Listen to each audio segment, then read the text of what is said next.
Why? Why did it switch to default? Okay. Because it's your fault.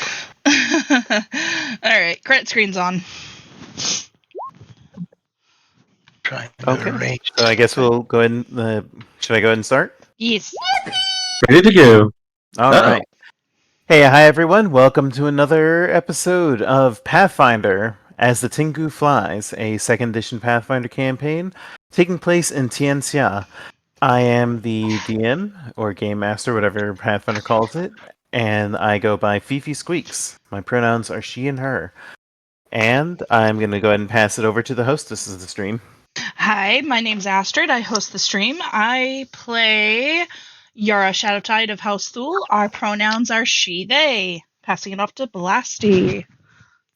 Hi, I'm Blastflight, also known as Blasty. I am playing Yule, the hunter. Our pronouns are he, they. Passing it off to Grumpybear. Hello, I'm Grumpy. I play the dwarf Drin. Our pronouns are he and him. I'll pass it off to Dot. Hello, I am Dot. I play Iori. We both use she, they pronouns. So I'm passing it off to Wandrin. Hello, I am Wandrin. I am playing the character Sadi Al-Katiri bin Fadlan. And our pronouns are both she, her. Was there anyone else? Nope. No, I believe that's it. Our extra player, our special guest, Winters, is not here this week. They are elsewhere. So their character is staying downstairs like they were the last session. Mm-hmm. They're protecting the statues. So, Yep. With that said, Blasty, would you like to give us the introduction while I take us to the map? Certainly. Episode 14. Rise up, knock down, fear the Halfling. Upon return to Kirahata, the team set to work hobnobbing and crafting, readying themselves for their next task. The Saotome family called in Yarra to request the creation of a tiger-bitten walking stick to act as a marker of peace between their warring families. The crew later grew one larger in addition to the Pathfinder song. A birdfolk spellcaster. Then Dichuchi returns with a dire message. Rescue a hero from a wizard's island. The team planned and used a distraction in the cover of deep mourning to take their way to the island. Using their wicked diplomacy and tact, they ascended the tower and now stand before a Lamia-would-be-lich. We stand on principle to fight. Yeah, that's where we're fighting. This bitch! Hey, Oh, dang.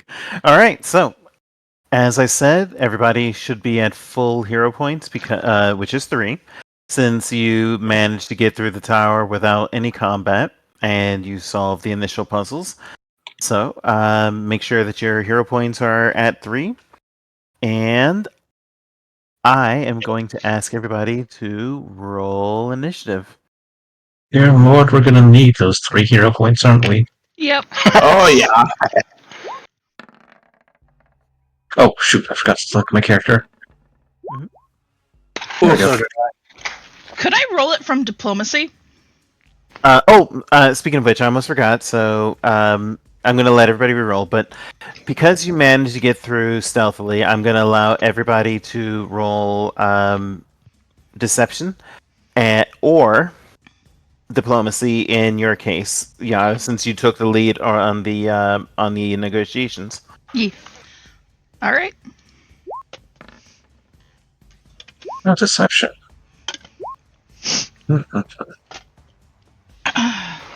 Deception or which one?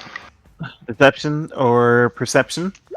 I- Yara can roll diplomacy because she took the lead on negotiations. Can I keep We'll just take first one? the higher of the 2 rolls. Yeah, you can take the first one since I forgot to mention it. 25 and an 8, and then I got 18 then. All right, Good, so, because it was a 28. let me see. So who had a 28? Drin. All right, and what did you get? 18. All right, 18. Any other adjustments? Nope. Many apologies in advance. Grumpy and I are eating dinner. That's not All a good. problem. All right, so What? Mine still reads 9 It's weird. on the turn order. So what was it? 28. 28. 28. All right, so it's fixed on my screen. There we go. Now it's fixed. All right, so everybody's fixed, so let us begin. So, Yongrina has the first turn, and the first thing she is going to do is that she sees the ploy, and she is going to grab up her javelin, and she is going to toss it across the room, targeting Sadi. Oh no! So Sadi, since you are beyond 30 feet, I am going to take a -2, so it's -2 to whatever I roll. 28. 28? It hits, but it's not a crit. Yeah, it's not a crit. That's the important part. So that's going to be 14 piercing damage. And the Brings me down javelin to 39. and the javelin disappears from you and reappears in her hand. And then, for her last action, she is then going to cast an illusory object. Oh, And joy. everybody, this is... I just need to actually make this visible. So, map layer. And... So... There you go. So, just need to make sure it's actually on the map. Alright, so... Everybody that's within that square... let me change the color of that square because that's a really ugly color. It's uglier than I thought it'd be. Let me just remove I it. thought it was Oh, fine. right. Oh, was it? Yeah. Well, you couldn't see it behind it, but that's saying. Yeah. Yeah. Alright, well, we'll just do it like that. So, Yeah, that's anything fine. within the red square suddenly finds yourself surrounded by a wall of mist, of acidic mist, that obscures vision. Seeing outside of it or inside of it is going to be is going to have concealment as an issue. Now, it is an illusion. The way that works is that you can either take an action to touch it, which means you have to be within reach, or you can take an action to seek, in which case you have to roll perception against a difficulty to realize it's an illusion. Or you can be pushed through it by someone else. But until you do one of those two things, you have to treat it as it's a wall of acid. Okay. But that's going to be it for her.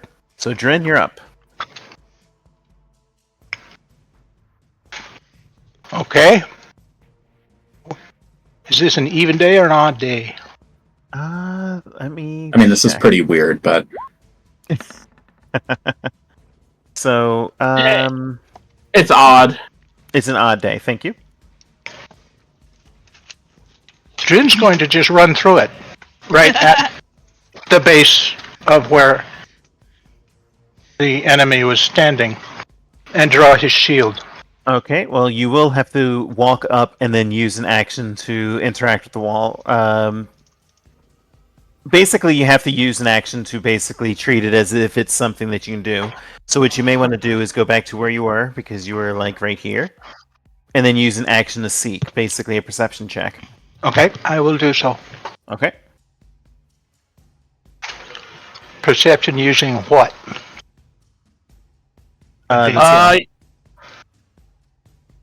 You roll. You just hit over where it says perception. Bottom right next to the- of your character sheet. Yeah, And I just see so it. you know, your difficulty is 25.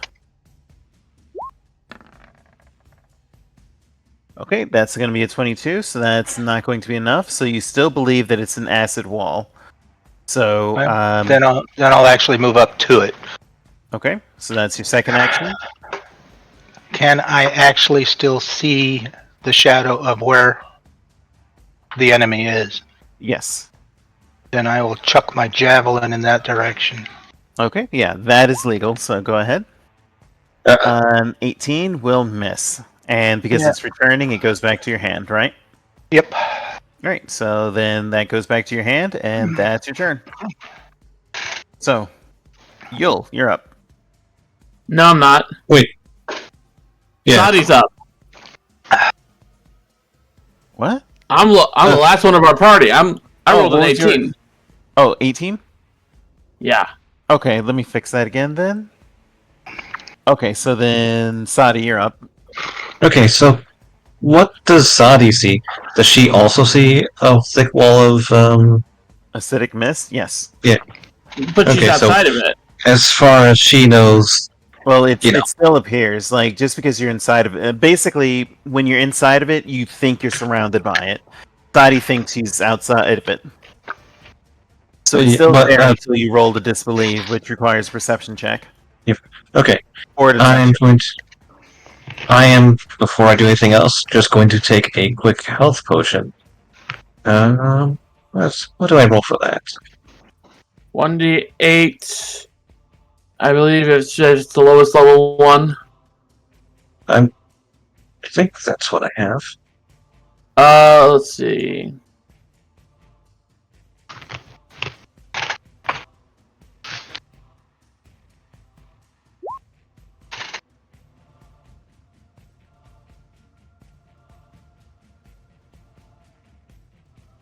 There we go. Okay. Yeah, 1d8. So yeah, Sadi's just going to do that real quickly. 6 health, not bad. It brings me up to 45.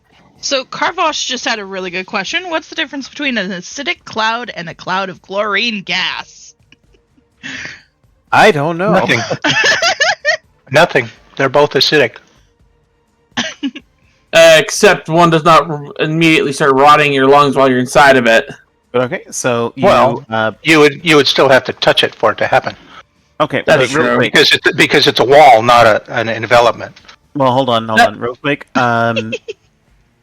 Sadi, since you're right next to the wall, the only reason Drin couldn't do it was because he was like too far away to touch. You can just touch it instead, and if you do that, that'll automatically disbelieve it. Okay. In that case, she'll do that. You touch and- the wall, and as you hold out your hand to touch the wall just to test it, you half expect the acid to burn your flesh, but then you realize that nothing's happening, and so now you can, if you, as a free action, you can spin shout to warn the others that this is an illusion, which will give them a bonus on their disbelieve rolls. Sadi will absolutely do that. Okay. Guys, it's not real. You're not really being burned alive by acid. I know it feels real. Oh, that's a good question. Let me go look that up.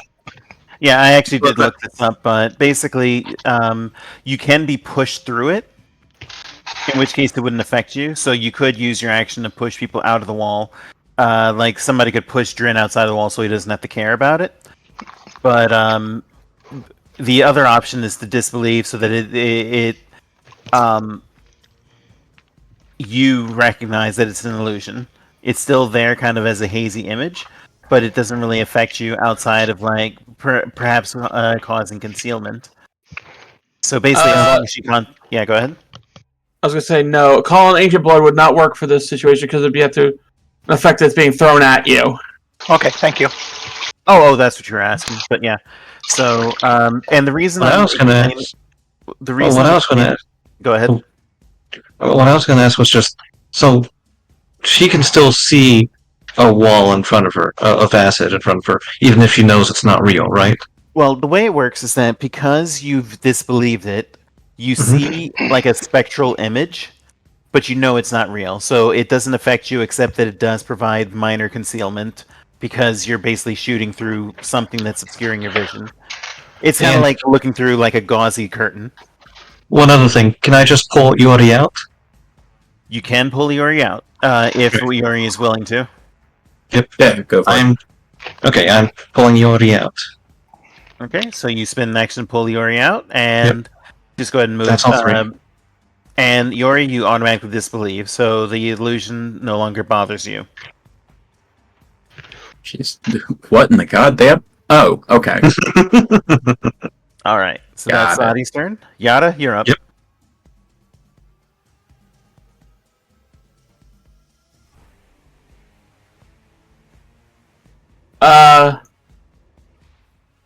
Astrid? Helps if I turn my mic on. I was gonna say, are you still muted? I'm sorry, I was eating. No Who is this problem. Mike fella? We forgive you. So Yara, I'm going to reach out and tentatively touch it. I don't know if any of you have ever watched the first season of Stargate, but it's like when Sam reaches out and starts touching the event horizon of the Stargate. Just kind of like. Now, Please. and when you realize that it's not burning your flesh, you realize that it is an illusion. So your first action. So now you have 2 more. She's gonna shove Drin through with her second action. Drin, I'm assuming you accept it. Yeah. All right. So you get It was shoved a through. little in awe of her audacity, but yes. All right, you get shoved through and realize that it's not an actual acid wall, and so you automatically disbelieve. Can I reach back and grab Yule. Yule and shove him through? Yes, you may. Okay. All right. Reach back and throw Yule through. Okay. Good work. All right, and that's That's that's Yara. all 3 of your actions. Yeah. Iori, you're up. Now, knowing that this is, in fact, not a wall of actual acid, but just a wall of metaphorical acid, Yule gotta do it. Yule she kind of is adjusting her game plan. What do I see in the roof of the tower? Like, if I look up, like, what's in the ceiling? The ceiling is basically like a painted bit of plaster that's designed to look like a star map of the skies from Tianxia all the way in the center, all the way towards Avistan. So basically, it's like a star map of the region. Any rafters? Yes, there is a small alcove, basically where like since you looked up, you see that there are small book repositories up there. So there is an alcove up there. It is How high? the alcoves are 20 feet high. However, since there are a bunch of shelves and things around, you could climb up to it.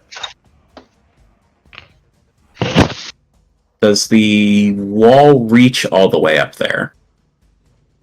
The walls do, yes.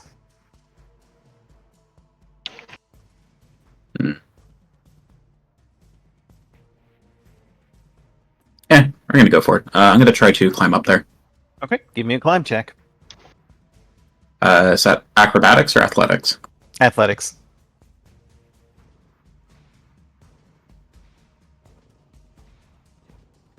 No automatic success on this one.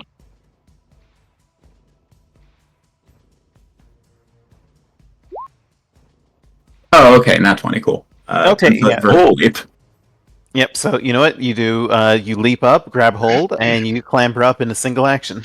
So I'm going to put a little... let's give you a... There, I'm going to give you that to represent you dive bombing from above. Yeah, and then she is going to move to, we'll say roughly... Real quick, the wall stretches out 3 feet from all the walls. So as long as you stay within 3 feet of all the walls, you're up in the rafters. Okay, so she is going to...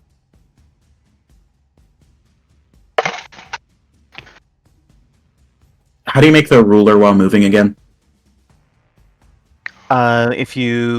Once you click and drag your token, just press the right mouse button as you move to like indicate where you're going.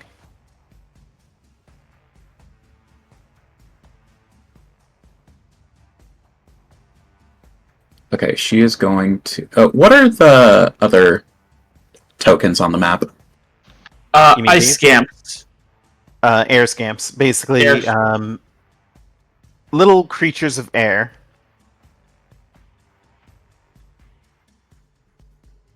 And they are up on the rafters currently. Okay, she's gonna move to here. And then telekinetic projectile, I guess a book at one of them. Go for it. Any preference on which one? That one? Go So the for one it. that's closer.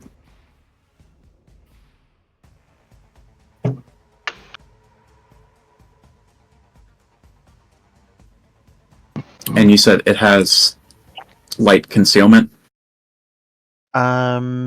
Since you're above the fog wall, not to you. Wait, hold on, I gotta check something. It's Webster's dictionary. It's a copy of Moby Dick. Good. You mean Moby Dick? There's a copy of Don Quixote. Oh, wait, no, I can't. Telekinetic projectiles, 2 actions. Oh, okay. Never mind, so I'm up here. Well, you could throw a dagger, since I know you have one. I suppose I will try and do that. Let me...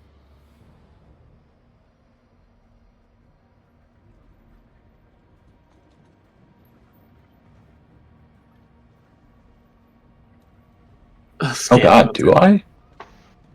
You should, because we gave you. Like after Yeah, I got 'cause Hizashi No, remember you had a made for you had that old Tonto that you stole all the way back Yeah. at the castle.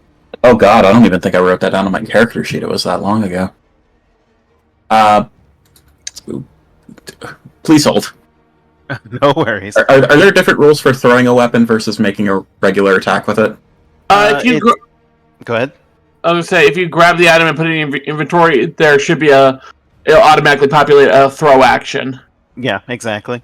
It'll be a range attack.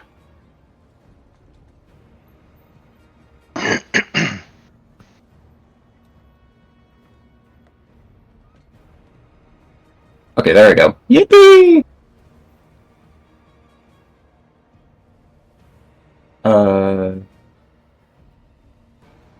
Are there any bonuses attached to throwing it? It should automatically do it because it's based on your dexterity. It says And- 0. Let me look at. Oh, it also doesn't have it also doesn't have damage listed, or that might just be. Hold on. Did you add the dagger directly to your inventory? Because it should Yes. automatically. Yeah, it currently says its attack bonus is +0, damage is 0. Okay, hold on. It please Zero looks damage dagger. It looks like it populated all of the right formulas. It just doesn't appear to do anything when I look at it under range strikes. Well, one way to find out. Click the button. Hold on. What? That makes. Hold on. Let me try something. Okay, that seemed to have done it. There we go. So now I'll just. Okay, and it looks like the damage isn't populating as well. Oh, well, that's right. It doesn't add that because it adds your strength for damage. Okay, so go ahead. It should be correct now. Okay, well, I'll do that just to do something. Okay, And that one. That one. So that is going to be a miss. Would you like to use the hero point or not? No, this is not consequential enough. Okay, so the scamp dodges under the dagger at the last possible moment. And now it is Yule's turn. Alright. Yule, having his bow out already, is going to first apply Bright Shade to his bow.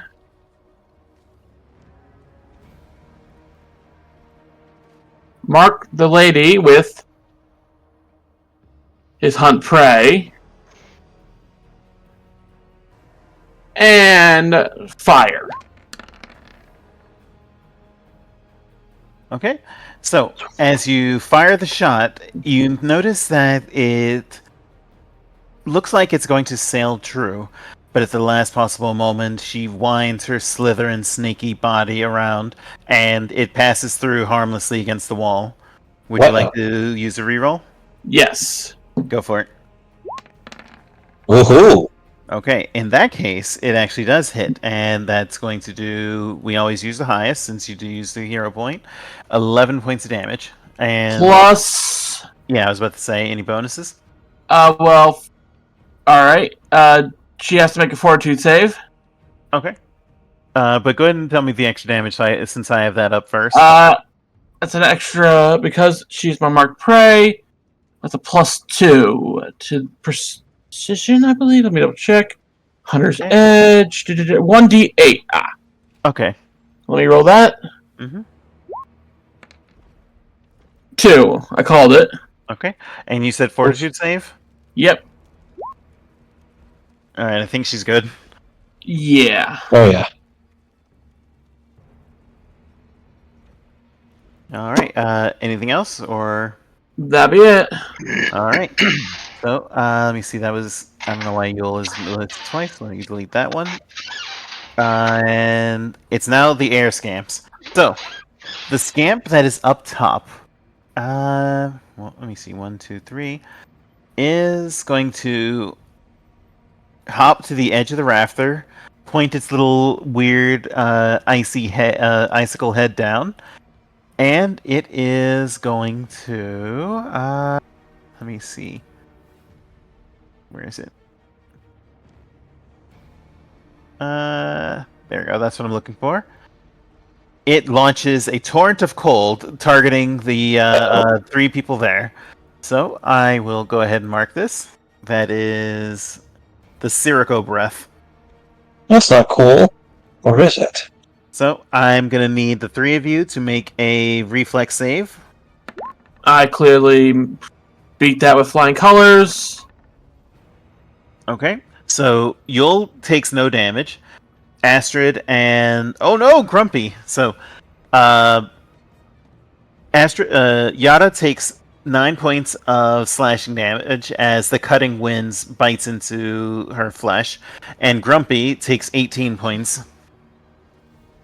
Do you want to reroll that, Grump? Yeah. Where am I?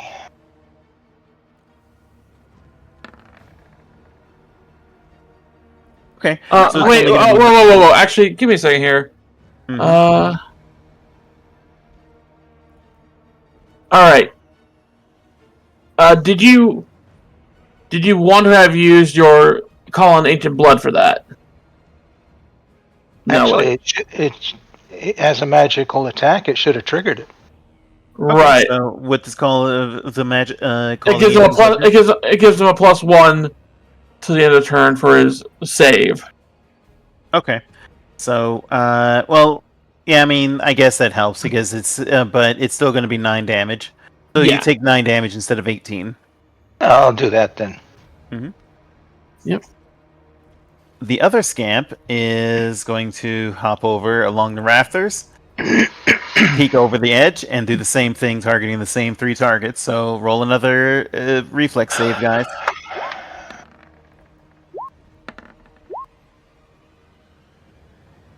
All right, Drin is fine.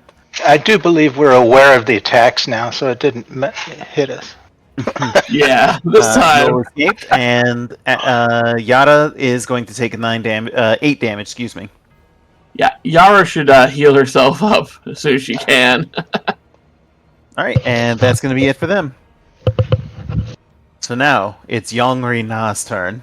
So Yongri Na, seeing the opponents coming closer and closer, is going to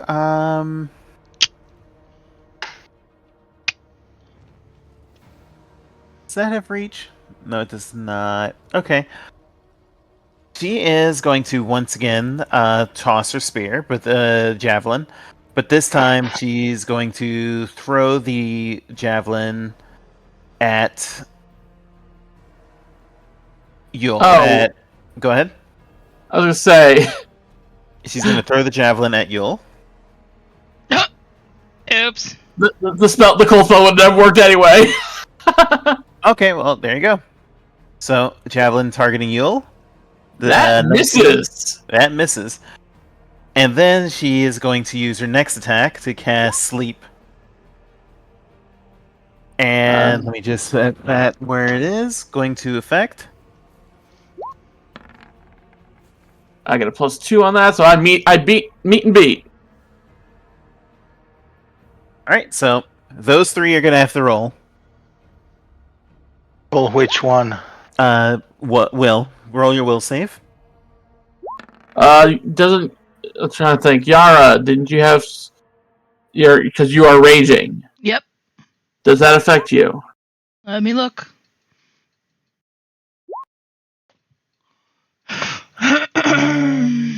No, only against negative damage. Right. I got a 25.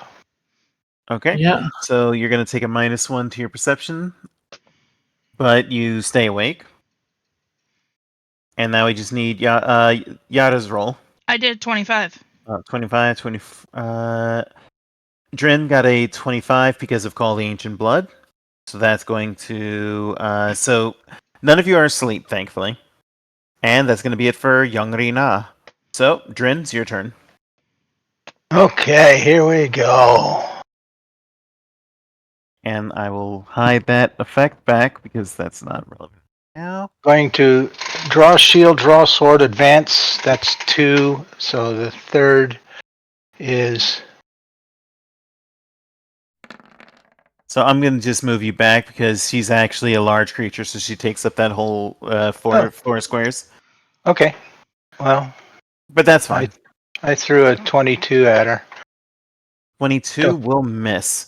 Yeah. As she manages to get her javelin in the way and blocks her attack, and she hisses with venom dripping from her fangs. Would you like to reroll, or is that going to be it? I'll try and re-roll that one, actually. Okay. Oh. Should have not bothered. All right. Adi, you're up. You're up. Okay.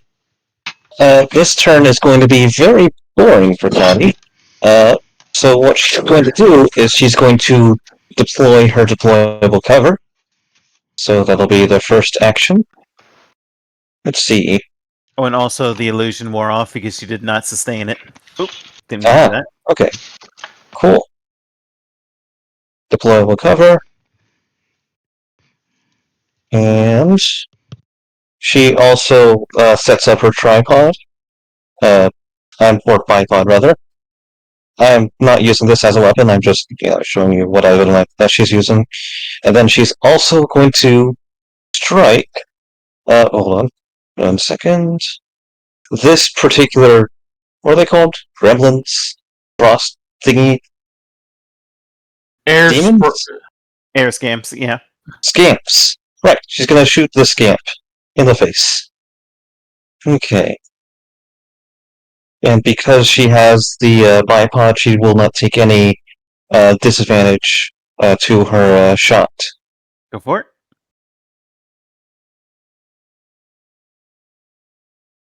All right, How's that? 24 is going to hit, and how much damage did you do? 14. 14. All right.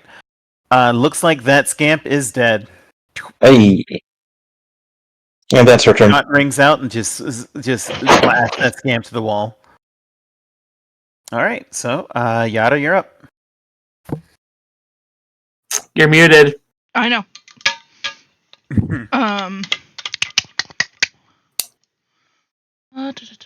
Sorry, I was eating still. You're good. It's all good. Okay. Yara's going to slip in between Yule and Drin. Mm-hmm. And then just give a swing.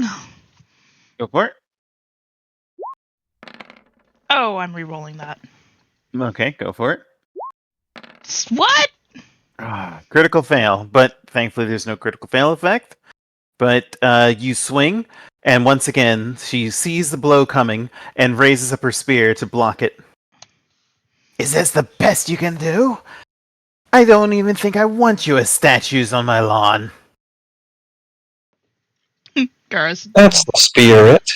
Yara's not even gonna deign that with an answer.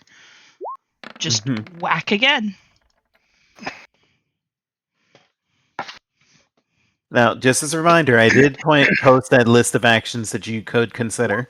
Also, please remember the. You could try and disarm her. You can I shove can't. her. You could trip. Yes, instead of attacking, you could shove her Okay. You could try to trip her to knock her down, or disarm her. Or That's disarm, yeah. Yes, let's watch the mouse knock over the elephant.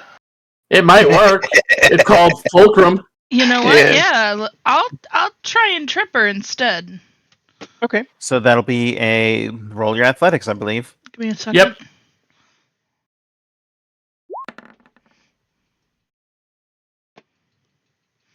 Okay. Let me see. Nope. That's versus fortitude, right? Reflex DC. Reflex DC. That is not going to be enough. It's close, but not enough. Is that going to be it for you then? Yep. All right. Iori, you're up. So she is going to approach the other scamp, and with her first action is going for a feint. Okay, go for it. So that's deceit versus, I believe, will DC? Or Perception. It's perception D, whatever their perception DC is. Ooh, I don't like this. Ooh. Go for it. That's a critical success. Wait, that is a critical success? Yeah, these aren't very perceptive creatures, yeah. Okay, so it is now considered off guard. Yeah. I am then going for an attack with the katana, having weapon trick, the rogue ability means that. Sorry, quickly double checking. Means that I can apply the critical specialization effect for the weapon, even without it being a critical. Yes. Oh, that is naughty. Alright, let me... Oh. I think it might just be fucking dead. Oh yeah, it's absolutely dead. It's just like a big red mist. So let me just go ahead and remove the air scans from the initiative because they're all gone now. It's looking in the wrong direction and then just evaporates. Yeah. A mist of pink, of white pink blood just puffs out of it 3 seconds later. Yeah, like that was... It was the Picard maneuver. I'm sorry. No, it's all good. But okay, so is that... That is, you, right? sadly, all 3 actions. Okay, but the scamps are no longer a problem, so now it is Yule's turn. Yule is going to take a moment, focus, and hit her with a double shot for his first action. Do either of those hit? A 19 or a 31? Let me see. 31 will hit. Alright, and so again... So that's going to be 10 damage, plus whatever you roll for on your d8. Yep. 16 damage total there. Nice, And nice. then Alright. she also has to roll a fortitude. Alright, let me just do that real quick. Fortitude. Alright, I'm good. Alright. God, Bright Shade is so nasty, too. Oof. Alright, and then I love this. I can do this 3 times because it's a 1-action ability. Yep, don't forget the melt black and the penalties apply. Alright, both attacks will hit. Alright, so then let me roll 2d8. Mm-hmm. So that is 17 plus 6. 23. Okay. 23. Okay, give me 2 more rolls. Oh!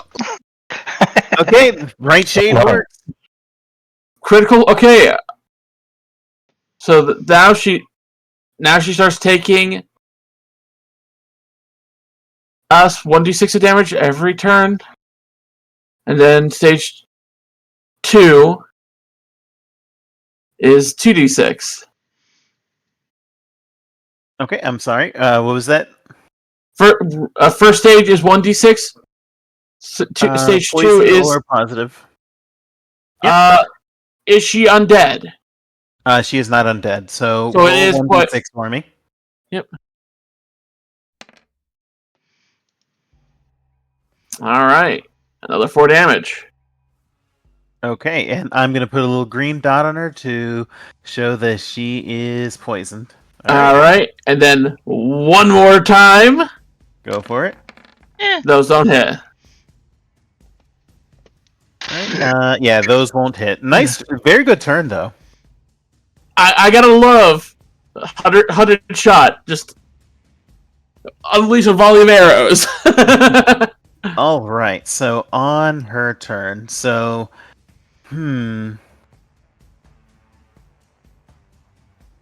So first, she is going to use her Shadow Tail, grabbing for Drin.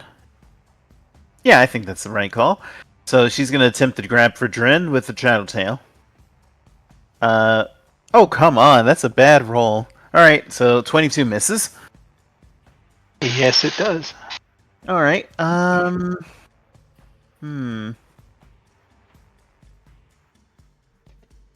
So I think what she's going to do next is to cast a suggestion spell targeting.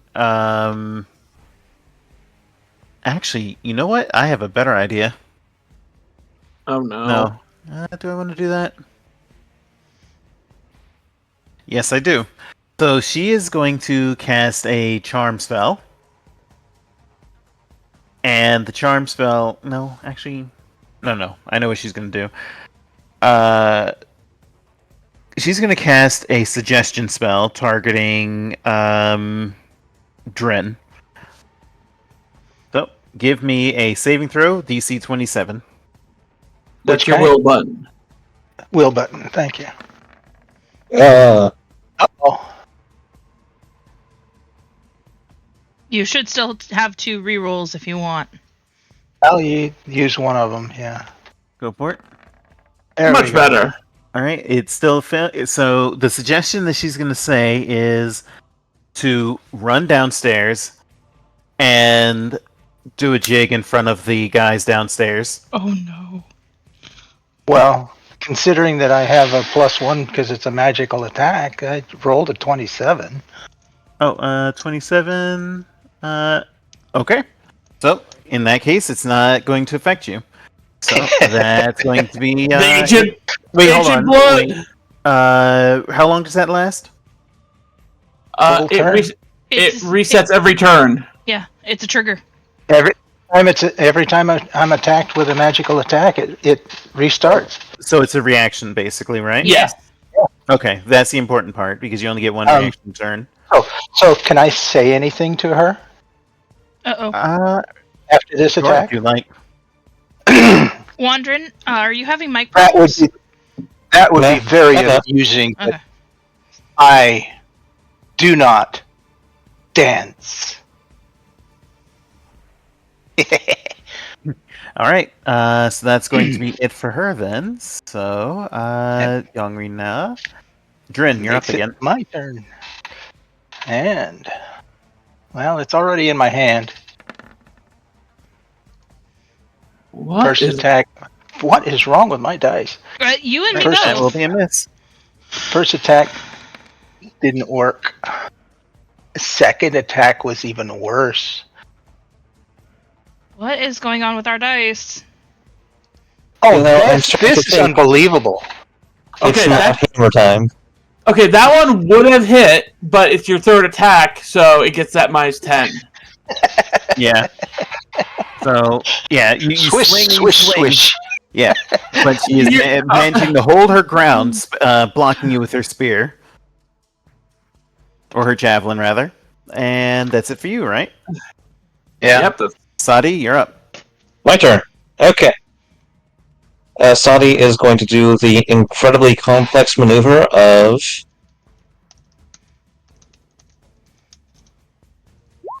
reloading her gun. Hell yeah. Alright, and then she shoots the witch. Oh! Oh. Son of a bitch. It was That is almost a great. very, very good one. So that's going to be 17 damage as you just strike true, just firing your Giselle, just slamming into her. Bam! As the bullet rips through her shoulder. Alright. And Sadi just reloads her gun again. While in cover. Alright. And that's it for you? Yep. Alright. Yarra, you're up. Okay. I'm gonna try and trip her again, but Go for this time I'm aiming specifically for her tail. Good call. Let's see if it works. Yeah. Even if all I do is slam my axe through her tail. Now, what do I roll again for that? Athletics? Okay. And it's versus reflex. Not enough. I'm You're re-rolling. getting closer. Alright, go for that reroll. Oh, for the love of... Ooh. Oh, no! That was... yeah. The dice are just not agreeing with us tonight. No, they're not. And Well, you have 2 actions remaining. you know what? I'm going to try it again. Go for it. Do I have to do the number 2 or just roll athletics again? Just roll athletics. Alright. That was attempt number 2. Oh.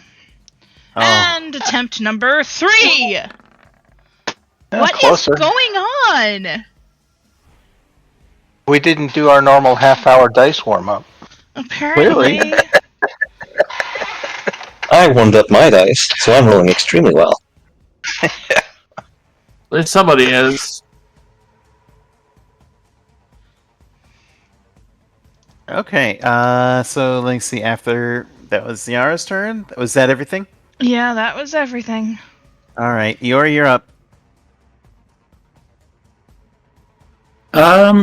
So moving through the rafters, Iori is going to try and leap behind her and then attack from her flank.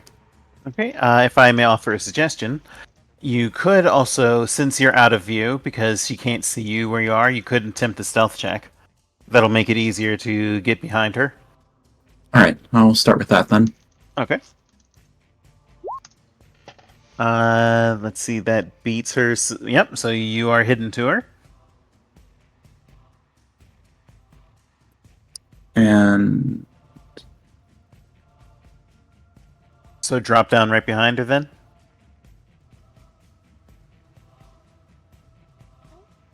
she qualifies as large, I'm assuming. Yes. We already established that with Drin. Yeah, she is large, so basically you're like balancing. Thankfully, there's no window, but basically you're like balancing up against the wall, so you are considered like squeezing effectively.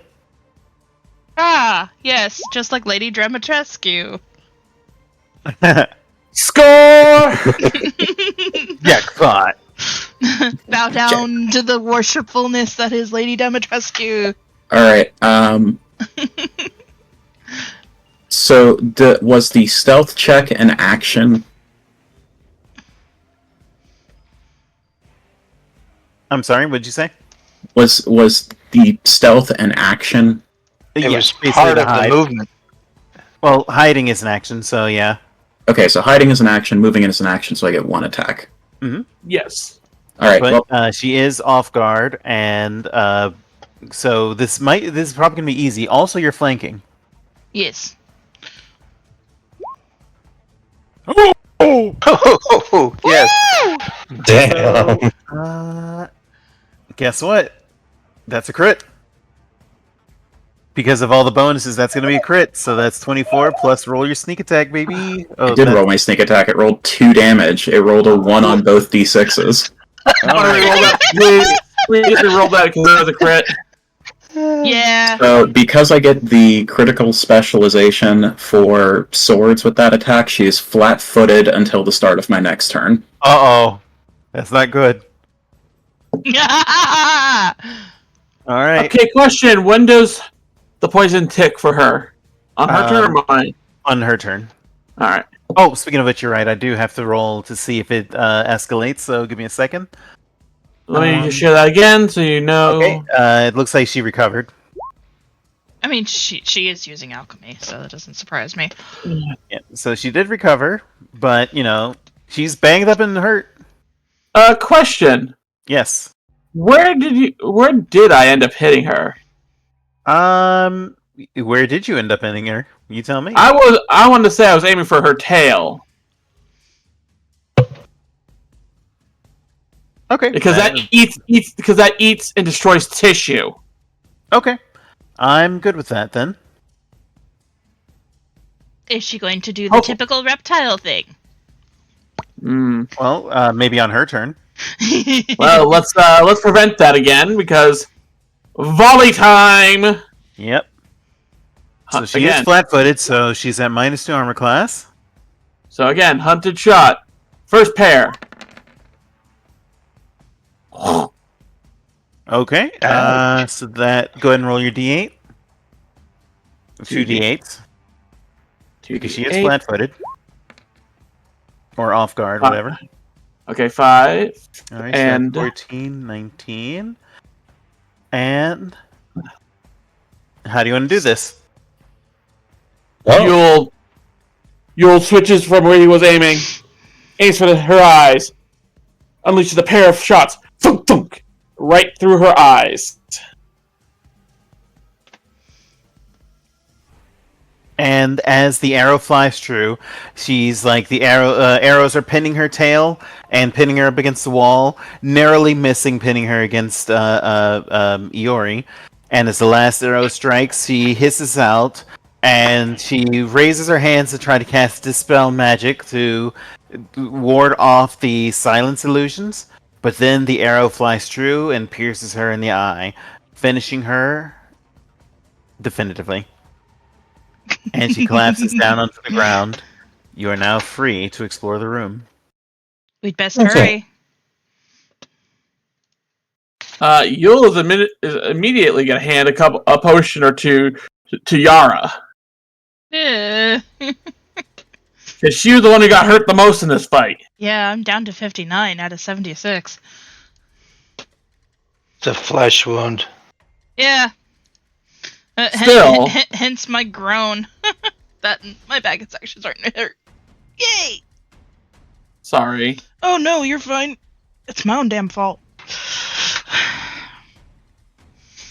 Okay, so what die do I roll for the potions? Lesser potions So are 2... 2d8 plus 5. Okay.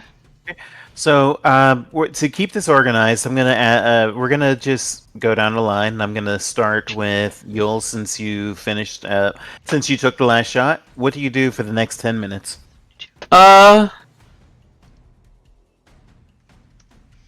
Ooh. Actually, he is gonna quickly rummage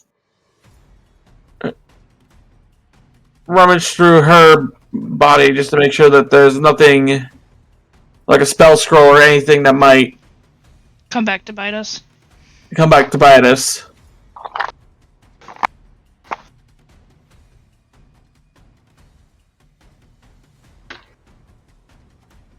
That and salvage my arrows. Yeah.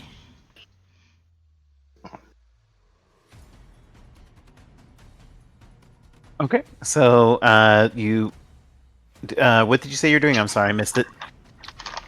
Looking through her body just to make sure there isn't anything there that might come back to bite us, and to retrieve as many of the arrows as I can.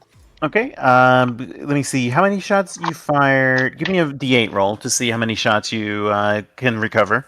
I actually fired 12 shots in total. All right, then a D12 roll. Not bad.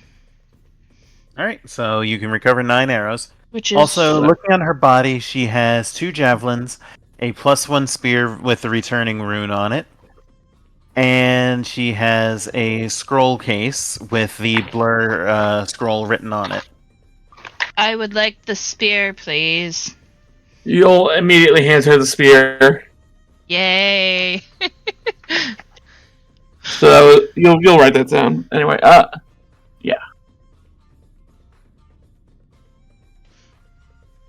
Yeah, I'll take care of the spear. Give me just 1 second. We'll have Fee just write them down later. Oh, write what down? The loot. Well, Yeah, yeah, I'm actually pulling that up now. If you give me just a moment. And it has the returning rune on it, right? Yes, it does Yep. have the returning rune on it. Oh! So it has a +1 potency and the returning rune. Yay! Okay. And so going down the line, starting Sati, what are you doing for the next 10 minutes? Well, Sadi's just going to be, click that. Sadi's just going to be, searching the room specifically for traps and trap triggers. She just wants to make sure that we're all safe as we explore this room. Yeah.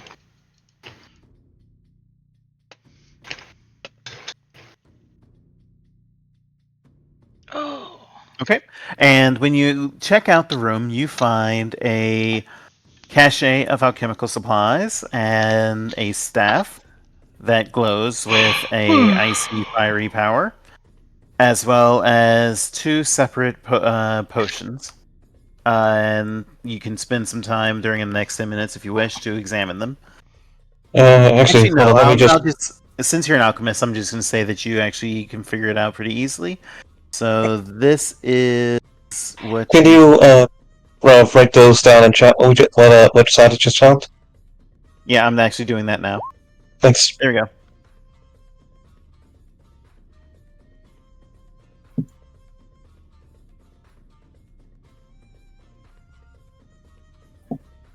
Alright, and I'll put that into our temporary list of party funds. And can Sadi... Actually, wait, no, right. Everyone else should go first. Yep, so going down the line, Yarra, what are you doing for the next 10 minutes? She's gonna be standing guard by the staircase, waiting for everything to be ready to go. Alright, Iori? Is anybody on stone to flesh duty so far? Not yet. Okay, she'll be on stone to flesh duty. Okay, so give me a perception check then. Actually, since you're up in the rafters, you are going to get a plus two. I'm not... I mean, I can go back up in the rafters. Well, yeah, you were up in the rafters, so I'm saying you noticed things that the others could not. Okay. So you can give me a perception check with a +2. 23 then? That will succeed. So you notice a small hidden alcove behind some of the books up on the rafters, and it looks to be locked. Of course. Okay, well, we're gonna pick that lock, but also, dinner's ready. Okay, so let's take a quick pause here, and while I go grab dinner. Yeah. Okay. I need to go get water. Yeah.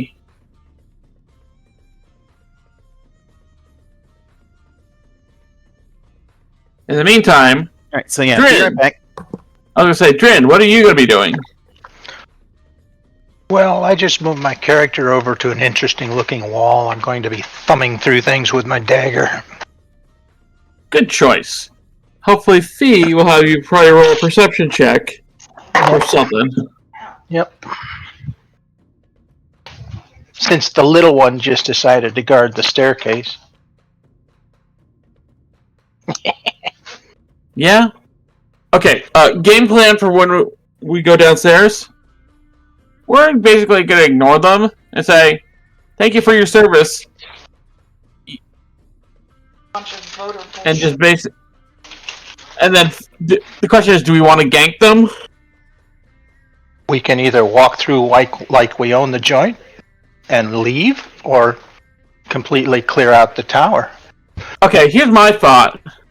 We can tell them your services are no longer needed. You are free to go. Seeing that the Jinn, Or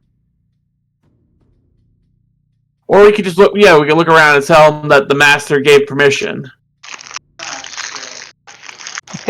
or Yes.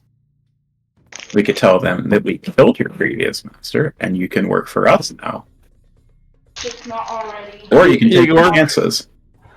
Yeah. You either get out or get in line. I feel like there is a high likelihood that would result in us having to fight them, or them 13. lighting the entire tower on fire. Well, how good's your intimidate? Not as good as my hammer. That's a good question. So I have a +10, so like we can maybe make this happen. Yeah, if you do the main layer and we bonus it. Think you could use a +3 to intimidate untrained?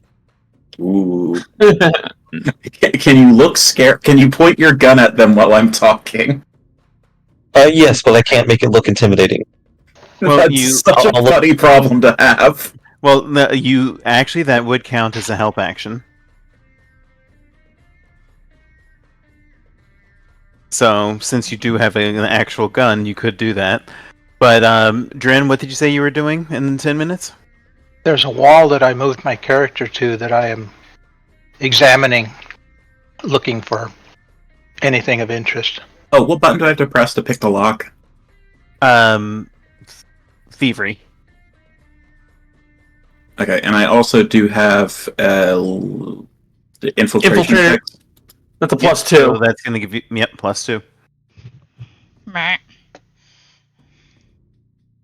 Alright, so 28. 28 will do it, and that's actually going to be a critical.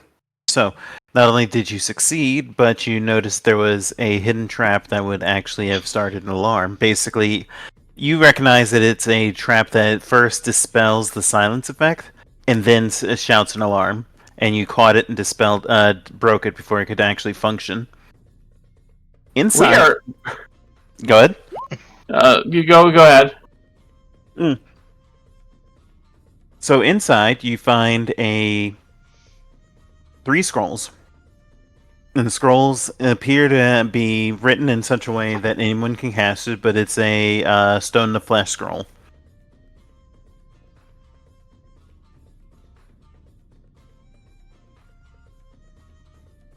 Anything else in there? No, actually. It's apparently... Actually, no. Like my notes. Okay, it looks like that inside is basically a client list. Basically a client list looking for different curses to cast across all of Galarian. Now, most of these names are not names that you know, but if you hand them over to organizations that have further, like, worldwide reach, then it could be a lot of blackmail fodder to get evil people to stop serving this tower. But you also catch one final item. Basically, a small little bell, and the bell seems to glow with some magical power, but you're not certain what it does. At least not without further examination. Alright, I tell nobody about anything I find, except I do say, okay, I found a stone to flesh spell. Alright. Got those flesh beats.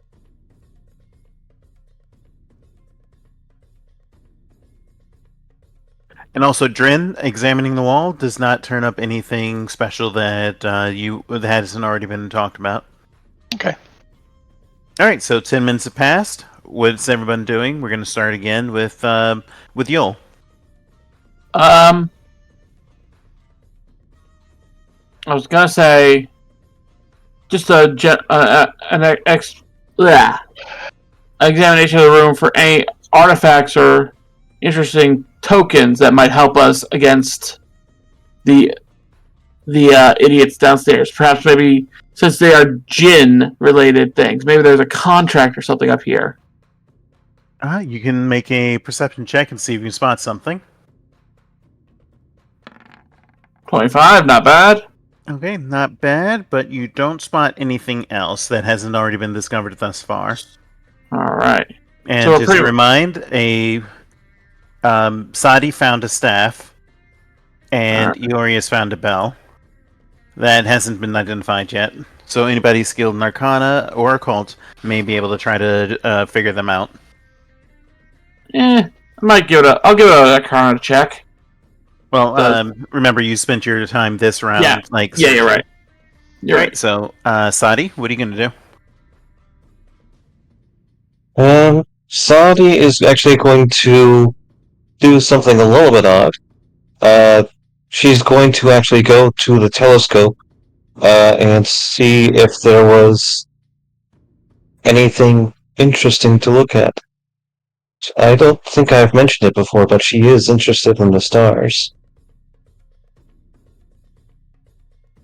So, looking up at the skyline, since it's early in the morning, at first it seems like you can only see the clear blue cloudy sky, and not much else.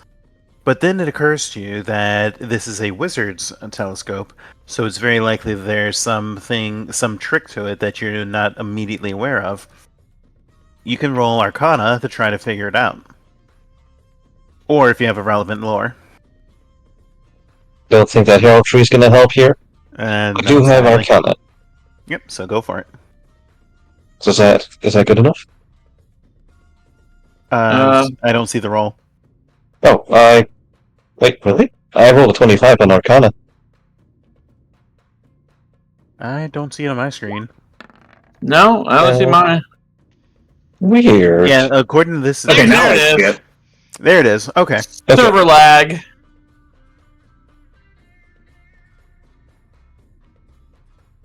So, yes, you do activate. You see a few symbols on the side that look to be runes. Specifically, runes from your homeland.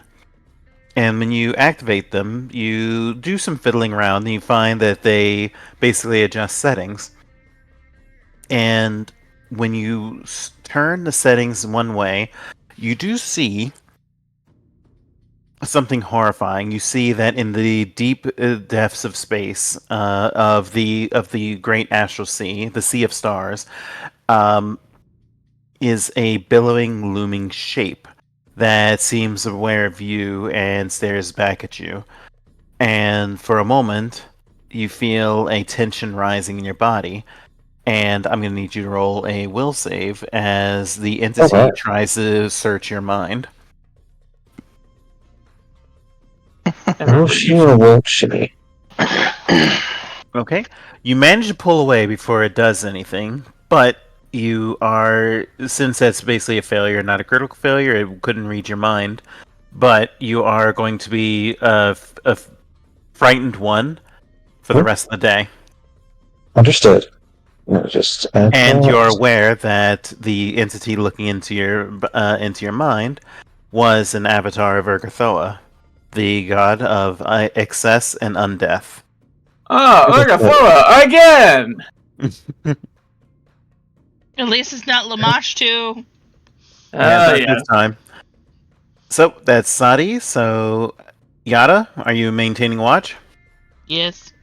All right. So skipping along, Iori, what are you doing?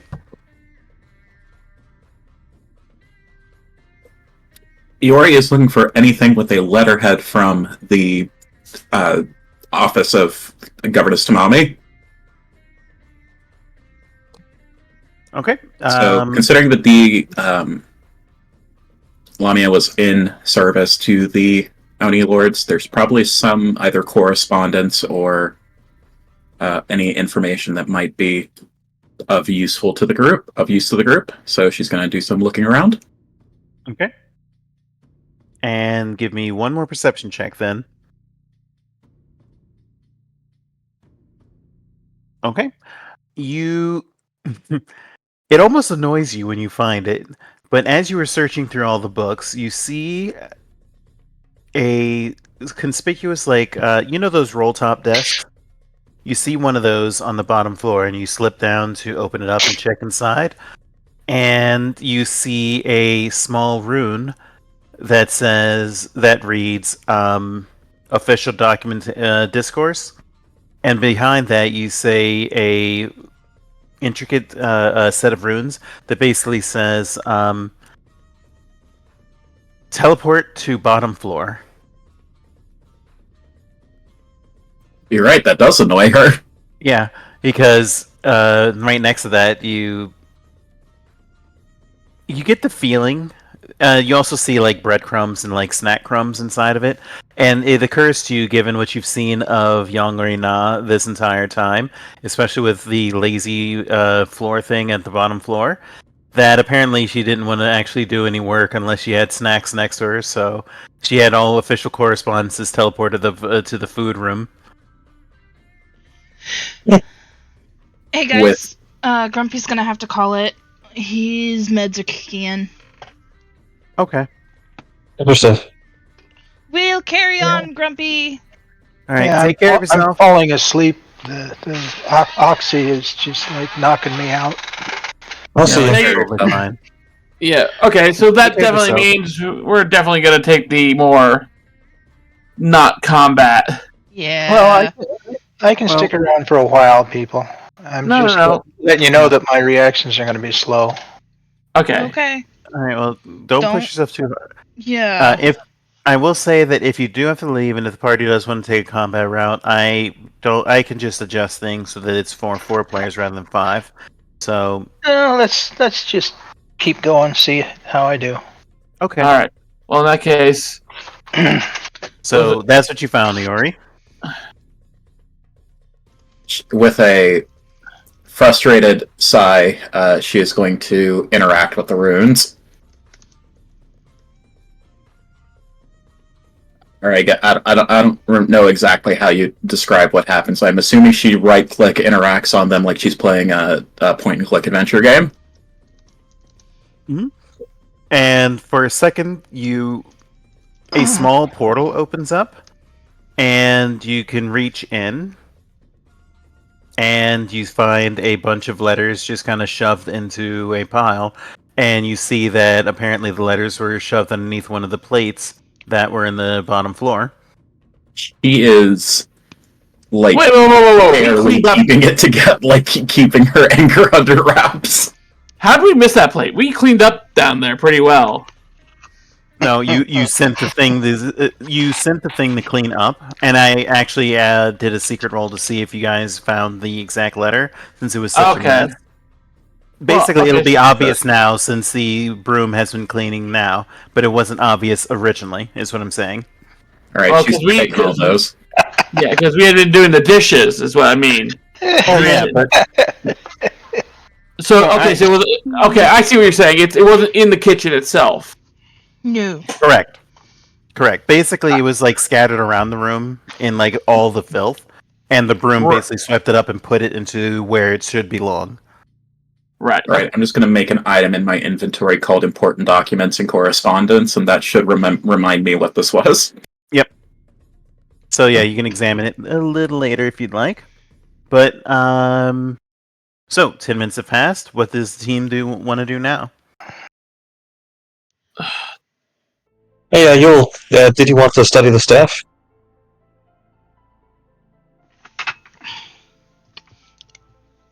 Hello? Hello? Blasty? Damn it, my internet. Were you able to hear me, Blasty? No, I didn't. Oh, basically, I asked if you wanted to study the staff. Oh, yeah, I'll do that. Good point. Alright, will roll Arcana. We're re-rolling that. Oh, and by the way, everybody gain 1 hero point. Woohoo. Did I use any? I never used any, so I'm just at 3 still. Yep. Alright, Sadly, well, you're still at 3. 13. That's not going to be enough. Alright. Yule's a little bit puzzled. It's a little bit above me at the moment. I'm still a little bit. Yeah, that wall. Should I go next? It's up to you. Well, the first thing Sally's going to do is she's just going to actually, essentially just hack of the telescope as possible. Is that possible? I mean, if you can fit it through the flap of your spacious pouch.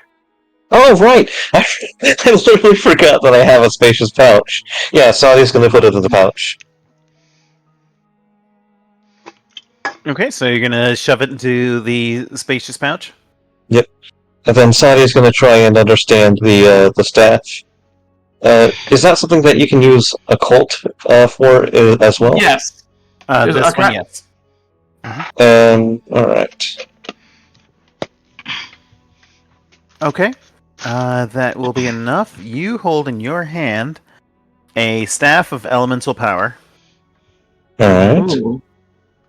You can make things Staff. go boom. Now, a staff of elemental power can only be used by someone who can use basically arcana or occult spells. Oh, None of us. None of us. yeah, literally none of us. Actually, no, that's not true. Oh, Winter? Iori. Oh wait, Iori. Oh! I forget. I do too. I can in fact cast spells. Mhm. We forget that telekinetic shot is technically a spell. It is a cantrip. I know exactly one spell. Iori is literally the only one among us who can spell. Among Us! Among Us. But that's not 10 minutes? Yeah. Yep. Alright. What are the rest of you going to do? Well, which way do we want to go? Down the stairs or down the... It would definitely be more suspicious if we didn't go down the stairs. Indeed. So is that what the party's going to do? Iori Yeah. should stay behind. Iori should be the one to take the teleportation, though. The No, teleportation yep. is not big enough for people. Oh, The darn. teleportation only teleports small objects. Now, hold on there. Could it teleport a fox? Yes, it could. I am going to change shape into a fox. Oh! So that is one of my two forms. Mhm. So Iori turns into a four-tailed fox and then just kind of slips through the hole. Only four. And Iori disappears down to the bottom floor, and you find that the bottom floor is now much more immaculately clean. It's actually kind of nice. It's not the pigsty that you thought it was, that you saw when you first entered the tower. That's good. She kind of then flips back to her tailless form. So the rest of you are going down the steps? Yep. Yep. All right. So, going down to the first floor, floor 3. Once you arrive, you see that the dwarf and the two djinn are basically working on potions, and when they spot you, they call out, "So, your work is all done, is it?" Yep. And so is yours. She paid us, So, she paid us what for do you the mean by? fox. Hold on, what do you mean by that? So, as Aw! I mean, for the dead. what do you mean? What? She paid us for the fox's head. Give me a deception check Oh no. Sure thing. at Sure. -2 because Blasty really messed it up. Blasty! Deception, right? Yep. Yeah. Who's gonna roll it? I think I got this. All right, 26. Let me look at the will save. Can I assist? You may attempt to assist. Okay. How are you assisting? Yarra grabs Yule, puts him in a headlock, and gives him a nookie and says, "This guy has a big fucking mouth." Alright, give me a diplomacy check. Okay, diplomacy. Yeah, to see if you help. All right, so this is going to give it a +1, so 27's your roll. And looking at their stats, the John give you a kind of a raised eyebrow look, but then they just return to their duties and let you go down the stairs without issue. Yarra actually makes a face at Yule like, we are going to have words about this when we're done. Yes? Yule's like, but I was just gonna say she gave him the rest of the day off. That's not how it came across, you nit! Fair enough. So, Did she What do you do? look like a being who would give her subordinates a day off? If anything, she would have increased their workload. Fair enough. Especially head for out. especially for letting us into the upstairs. So, yeah, Yule is going. So we go down to the next level. Yule is going to look at those flame traps on the next level down, okay, so and look. Mhm. As I was saying, on this mid level here, yes. Yule looks to Yarra. Do you want me to rearm the traps and make it so that it will go off on them? Yeah. And then Yule goes and does that. He resets all the traps. Okay, Wait, makes hold it so- Oh, should we do that after we loot the incredibly valuable items along the walls on the entire way down? Oh, yeah. Of course! Okay, cool. Just making sure. Because I remember us... Basically, we're going to loot a wall, he's going to reset the trap. Loot the wall, Yep. reset the trap. Yep. Okay, so you go ahead, and I'm gonna let Blasty roll for thievery to see if Yule can actually rearm the traps. I mean, Tell me what you get. he took them apart in the first place with a crit. Yeah, but taking them apart and then resetting them so that they trigger are two different things. You know what I mean? Am I wrong? You're right. Okay, so Oh, I was looking at Drin's roll. Okay, 24 will be enough, so they will trigger. And we're just basically going to empty their entire shells into our bags. so this is what you find. Nice. I will add that to the list and do the math later. Okay, and let me... I guess you're going down to the bottom floor? Yeah. Yep. Alright, you're on the bottom floor, and now you see Iori. Hey, The Roddy. little broom is cooking cooking sandwiches and offering one to Iori at this point.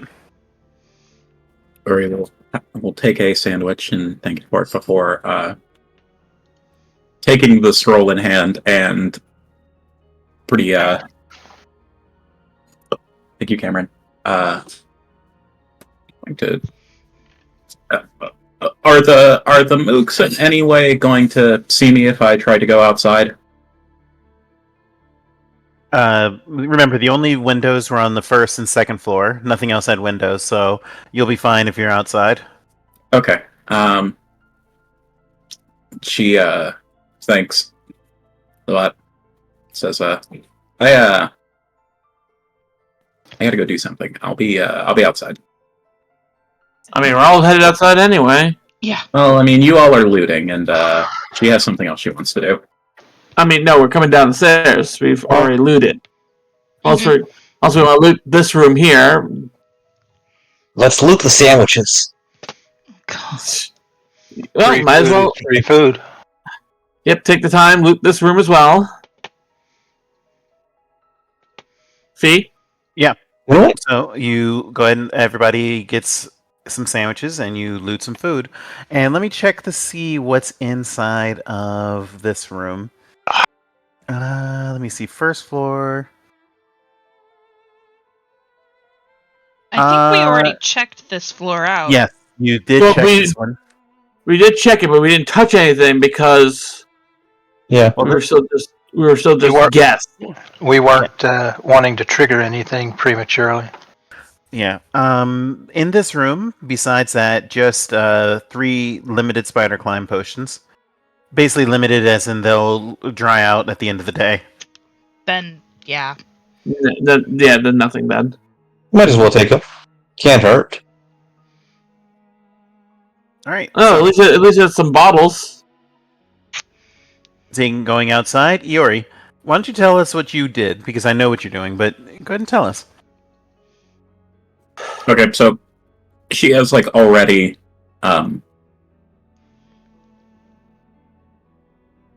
Okay, so wait, hold on. Is this scroll one-time use? You said Yeah, 3. there are 3 of them, but they are one-time use. Okay, and I briefly bumped into Sadi.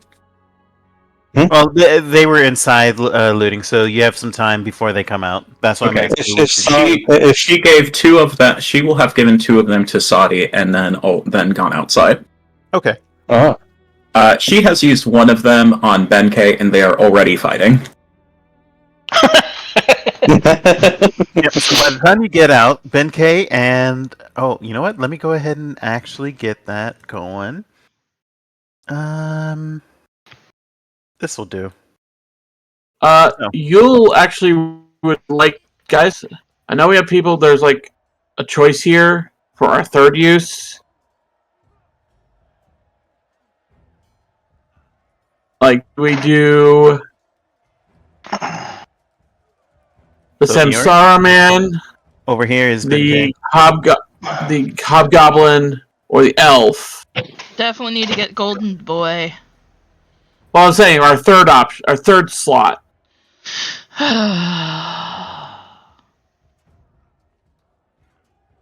Is there any way we can replicate the spell? Since none of them are spellcasters, not really. Is it possible we could go to the town and get them replicated? Wait! We had our friend, Yeah. we had our song sitting out here. Oh, that's Waiting you for know it. what? That's actually true. Song So- can replicate them, but we'll need to craft them over the course of a day. So if you want to camp out here for the day, then you can do it before you leave. Actually, I have a question. Okay, so how much do these statues weigh? More than the bags can hold. Well, it's not even the bags; it's more than the boat can hold. That's true. It's more than the 25 weight of the bag spatial Yeah, much pouches. much more. Okay, gotcha. I say, well, it's easy enough for us just to wait until the day clears. The weather did not look well today, anyway. I don't. Well, I think that we got to do this before the tower explodes because we rigged all the traps.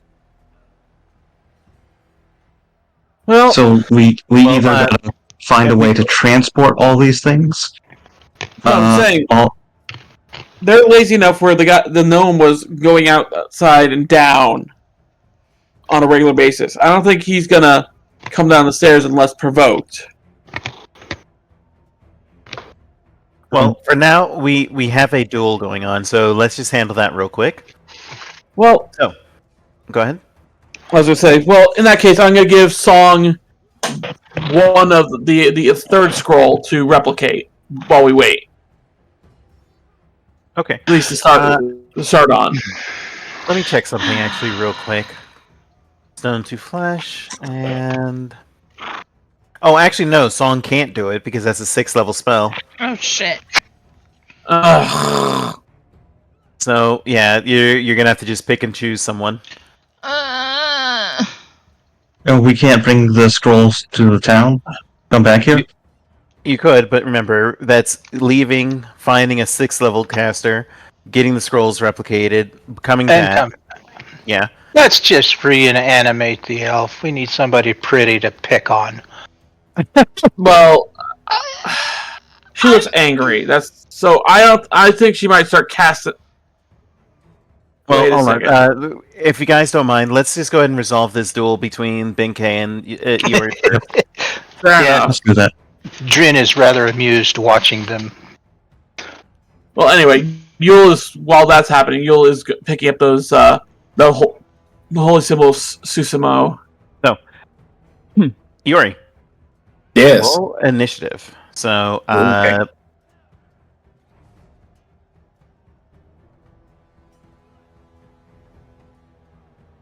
Oh my.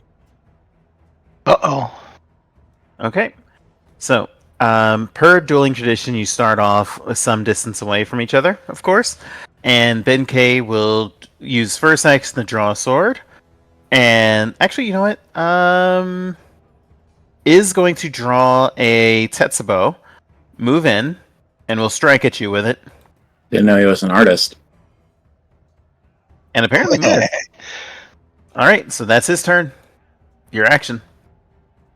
Yeah, she steps that's to keep it in the ground before swinging back. Actually, we'll feint first. So, deception.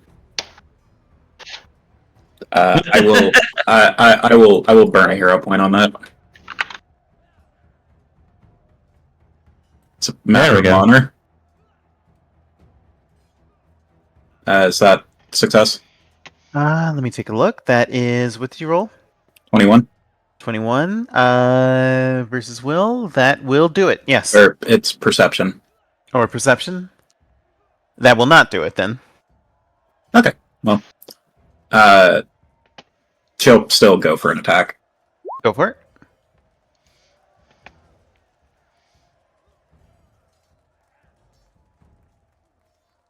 Does the 32 hit?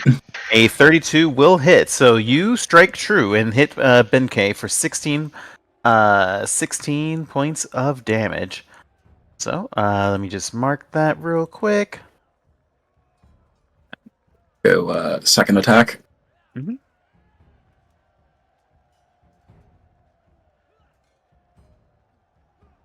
That will also hit for 9 points of damage. Damn, she's on her A game. Yeah, apparently. And that's it for you, right? Yeah, that's me. Alright, so now Benkei will laugh and say, excellent, excellent! This is the first time that you've taken the first shot.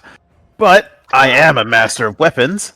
And so Benkei is going to stow the Tetsubo, draw the Masakari, and will use the action to attempt a demoralize as one action. So this is your will save 12 or lower? It is, in fact, an 11. Alright, so you are frightened 1. And then with the next attack, we'll attempt a Masakari strike. What is with these rolls? That should not be... Alright, well, and we'll attempt another strike.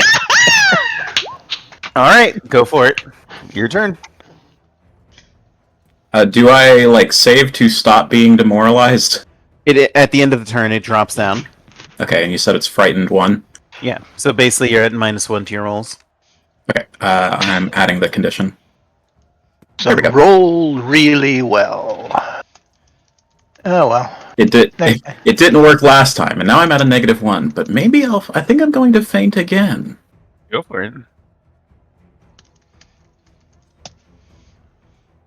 No, that ain't doing it. Nope.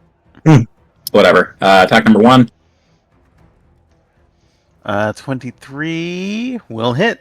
So that's going to be for 15 damage. And attack number 2. Mm-hmm. That one will miss, however. Okay, and now I will save. Yep. Well, no, you don't make a will save. It automatically ticks down. Oh, bully. Okay, so you're cured. And now, at the end of their turn, Master of Weapons. He will switch out his Masakari and switch to his Naginata and take a step. And since he has reach, he is going to strike at you. What is with these rolls, yo? He is. He was a statue until a moment ago. Does the 23 hit you? My armor class is 23. Then that'll hit for 16 Okay, damage. I will use my reaction to gain +2 armor class. with Nimble Dodge. All right. So that will make it a miss then. All right, it's on you again. She fucking wants it. 5-foot step. Mm-hmm. We're just gonna go for 3 attacks. Well, 2 attacks. 5-foot step counts as okay. Yep. Okay. Yep. All right, attack number 1, 26 will hit. So that's going to be 12. and And that is hold on, that is actually going to trigger something. Oh, I And- attacked with the wrong weapon, but Oh well. whatever. What's up? So 7. Well, it'll still trigger in that case. So since you've bloodied him, that's actually going to activate. You have been trading. Benkei has become bloodied during a duel. Attempt to end the duel with a quiet void slash. So Benkei unleashes his ultimate attack as he swings with every weapon in his arsenal using a single attack. Does a 29 hit? Yes. So that is going to deal 18 void damage plus 5 precision damage. If this attack critically strikes, which it did not, but seeing that he has unleashed his attack and that you've survived the quiet void slash, he sees the wounds on your body, and then he lowers his weapon and he says, "You have indeed been training. I do believe that since you forced me to use my strongest attack that was meant only for Yoritomo, I shall have to call this a draw. She Will you accept it?" she looks like she is like really considering it, and then kind of like coughs up a bit of blood, and is like, "Yeah, okay, sure."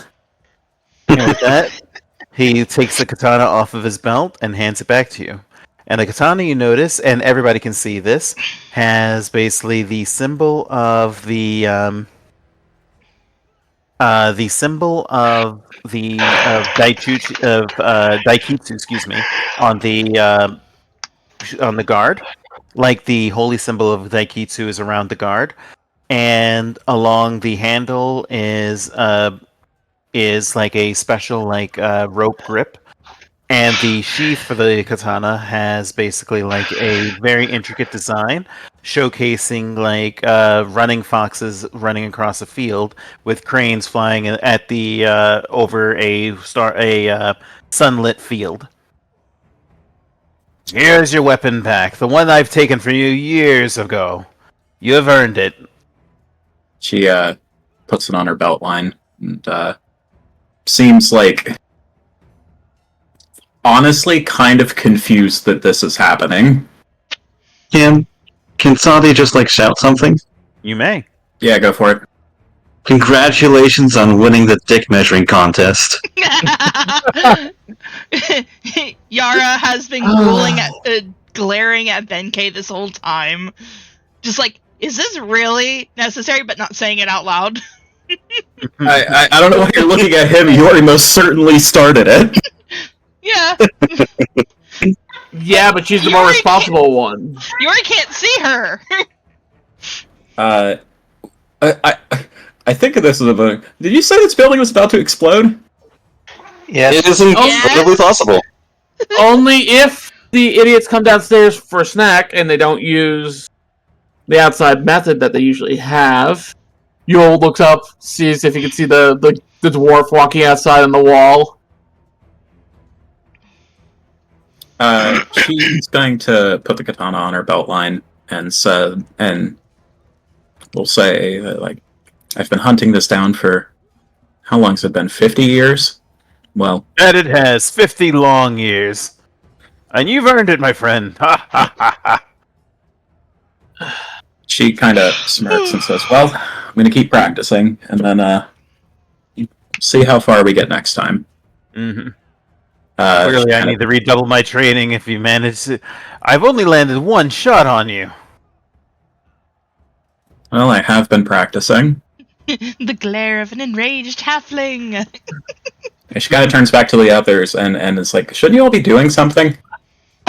We didn't want you to fuck up the statues more, so I'm we don't sorry want for to. staring at your dick measuring contest.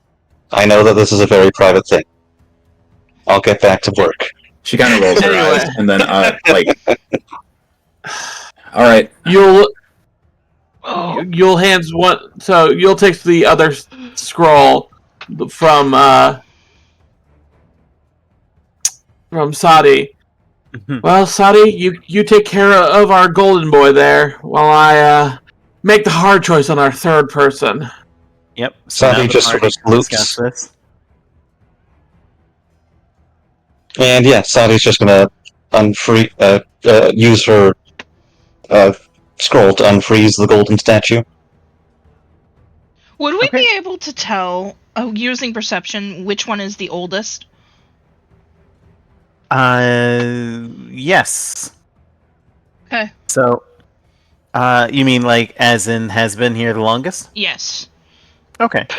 Let's see. The one I'm with the going- most moss on it. the one with the most moss on it. But I would say the Hikyo, the elf, and the Samsara are the two with the most moss and stuff on it. Free the Samsara. I was gonna say maybe I want to free the Samsara, but the elf might be a caster. She might know. How? To Look free at her it. hand. She's got a wand. All right. Seeing as Besides- all this, We need a pointy ear to pick on. You always want to pick on the pointy ears. It's because they have weird ears. Oh my god. Yule points out, you have pointy ears too, Drin. But they're dwarven ears. That doesn't They're count. made for a special purpose. To hear in the dark. Drin, I'm sorry to tell you this, but you're quite irritating. Double that because I have two. Oh, God. I'm just gonna boo on the soundtrack at that moment. Yeah, for real. Anyway, All right. The elf it is. And pray she doesn't much blow as I- us into Kingdom Come. let's stand off to the side when we do it, just in case she starts shooting. Sounds good to me. Yarra hides behind a rock. You'll approach us from the side. Sadi is also going to hide behind a rock. Oh. When Drin is going to stand right in front of her and cast the Shield of the Spirit. So when you unleash the elf, let me just remove. Let me see, where was the elf? That was Right next to me. Yep. yes. So boop. So an elf appears in their place, and the elf staggers off the The plinth. staggers off the effects of the petrification and looks around, and she shouts, "Blasted snake! I swear I'll... Where am I? Where am I?" You're at the base of the tower. The snake is dead. Ah, Question: do you know flesh to stone to flesh?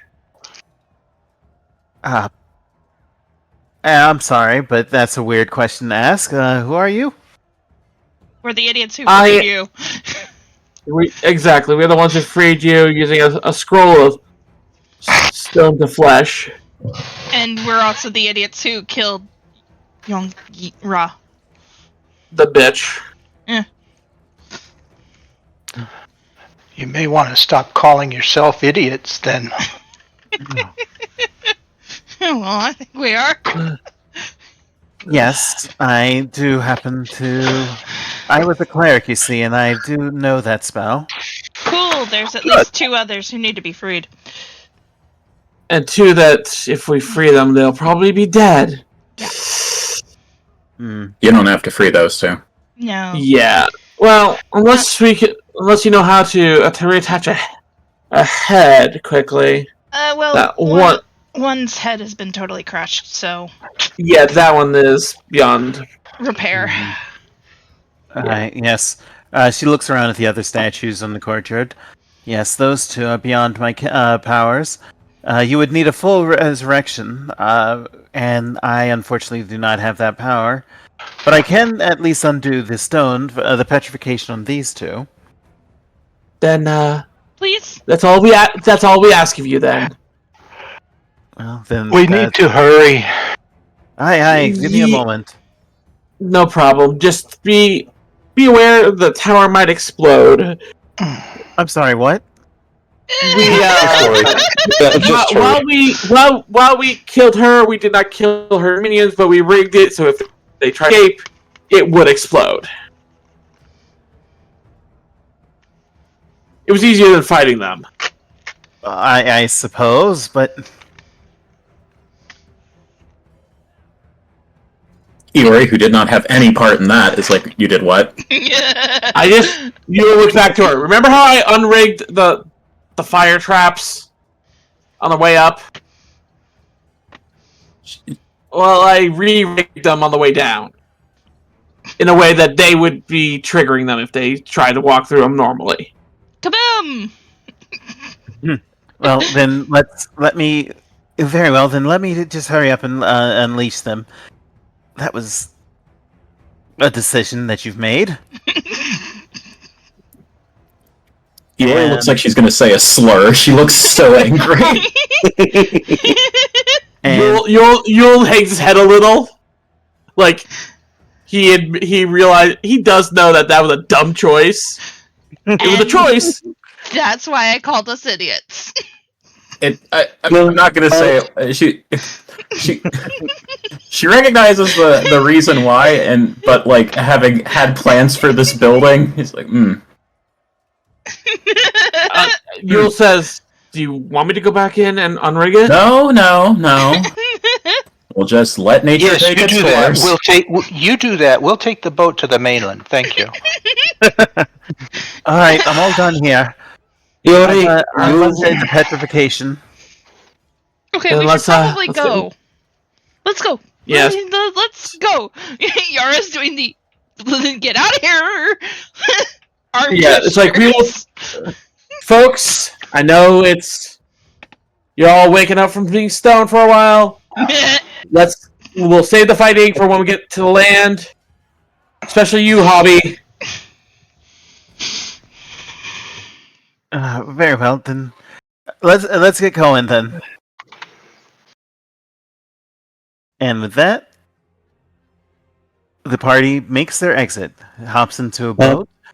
while they're leaving, Savi just sort of casually mentions, by the way, a horrifying eldritch creature beyond anyone's comprehension stared into my soul while I was up on the top of the tower. Oh, Just joy! casually. Yule goes, "That is the least worst thing I've heard today." All right. So, question is, where are you guys going to park the boat? Are you going to go directly to the city, Mm-mm. or are you parking them outside? What's We your sh- plan? Probably We're park heading outside. Yeah, we don't heading- want to be caught anywhere near with all these guys. Actual Yeah. little criminals. Convicted, and sentenced, and stoned. And we also need to go do the quest for the tiger staff thing. That's all Yep. true. So, in order to get away from the tower without being seen, I'm going to need somebody to roll a stealth check. What's my stuff? And Yeah. I'll need someone else to Awesome. roll athletics to row it. Alright, athletics. Alright, I have 7 to athletics and 11 to stealth. I also have 11 to stealth, but it seems like you all have it covered. Well, go ahead Yes, and roll. well. Because you could roll to assist. Because I it was a did. very big roll. All right, I that did is roll going to assist. So that's I going to be- have a fairly good stealth actually for a dwarf. Again. Those are short. Again, the small ones are. Dad, you okay? I'm going to take a bio break. I'll be right back. Okay. So, while you're excuse me, while you're doing that, the group manages to row upriver, basically pushing against the tides, to avoid the watchtowers, and with the guidance of the Stealthers, you are able to avoid detection.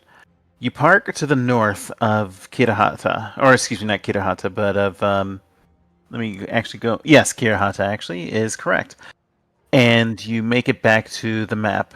Once you arrive, the people you have saved, including Yoritomo and Dichuchi, Yoritomo and Benkei, are sitting around discussing what to do next. And once you arrive, you find that a figure steps out from the shadows and greets your group. It takes you a moment to recognize that the figure is Dichuchi. Apparently, you did not roll to escape his notice, but he is a spy master, so he's trained to do so. Dichuchi approaches your group. So it's done then. You've rescued the hero of the rebellion.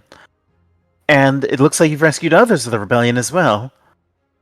2 we There's could only not. there's 2 we could not. The one was completely crushed, but the one named Kikyo can be saved if someone goes back to the island and saves their head. Well, it'll be hard to do with. I don't know how you convince the wizard, but it'll be hard to do. There's no convincing the wizard. What do you mean? They are a corpse.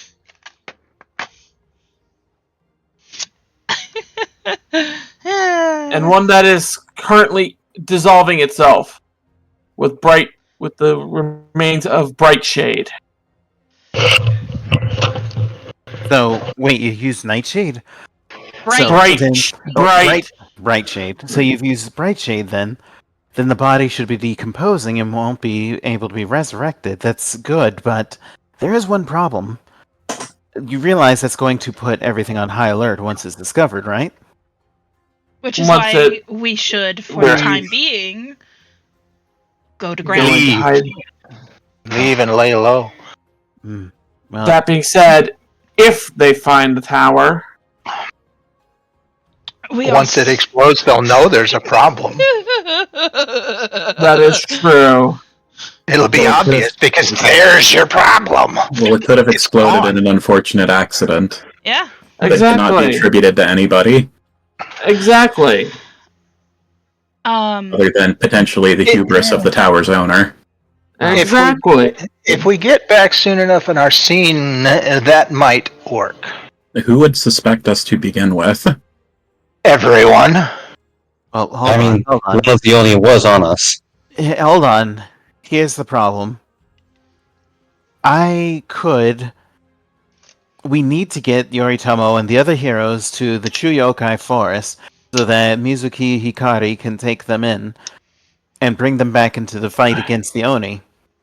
We won't have much time now that because did you know that apparently one of the Tamami's generals has fallen?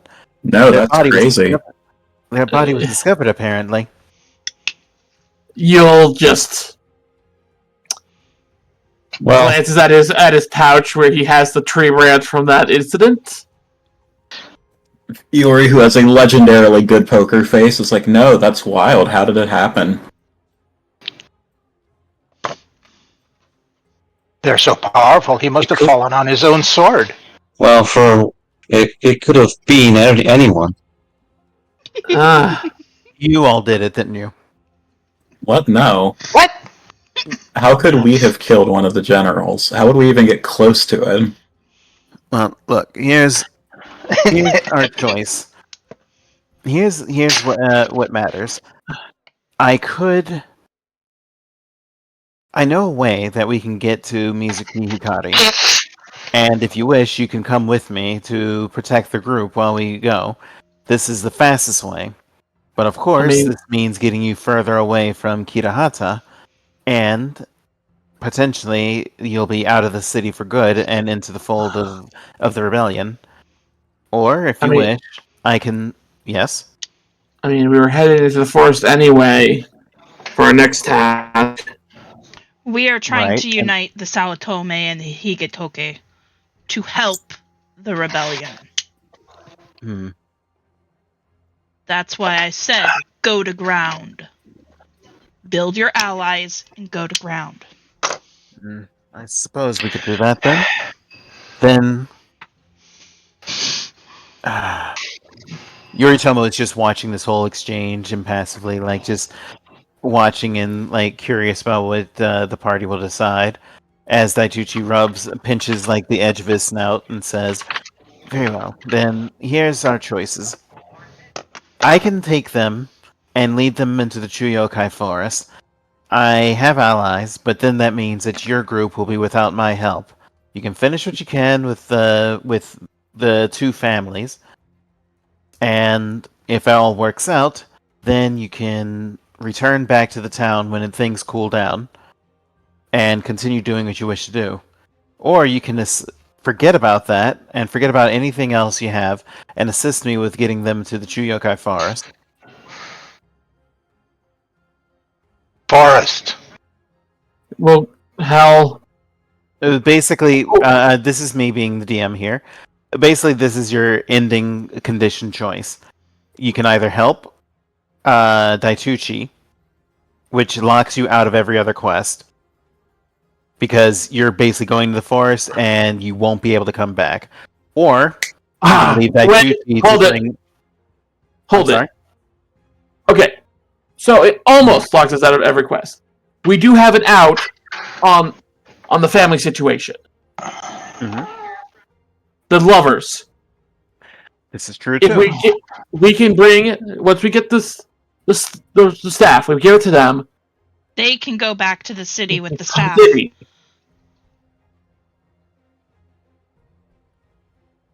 And that's our out with that. True. With a missive from me. Also true. So, but it would effectively lock you out of resolving the sword quest for now, the Oku no Kiba. The other option is basically Wait, how? Yeah, Because we've got the ingredients. you don't Indeed. have all the ingredients, but you also keep in mind that the rebellion does not have that research. They don't have Right. libraries that you can use to research. You haven't finished that yet. I thought we did.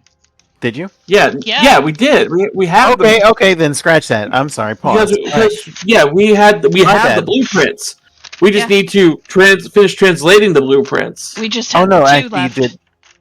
Okay, so no. Let me look at my notes. 1 second.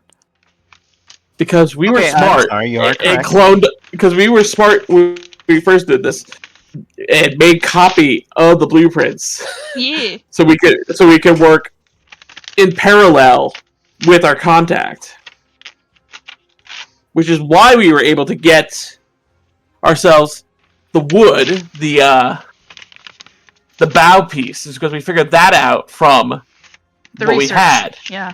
from our Okay. research, and we're able to do that. Make our plea to the people, to the spirits.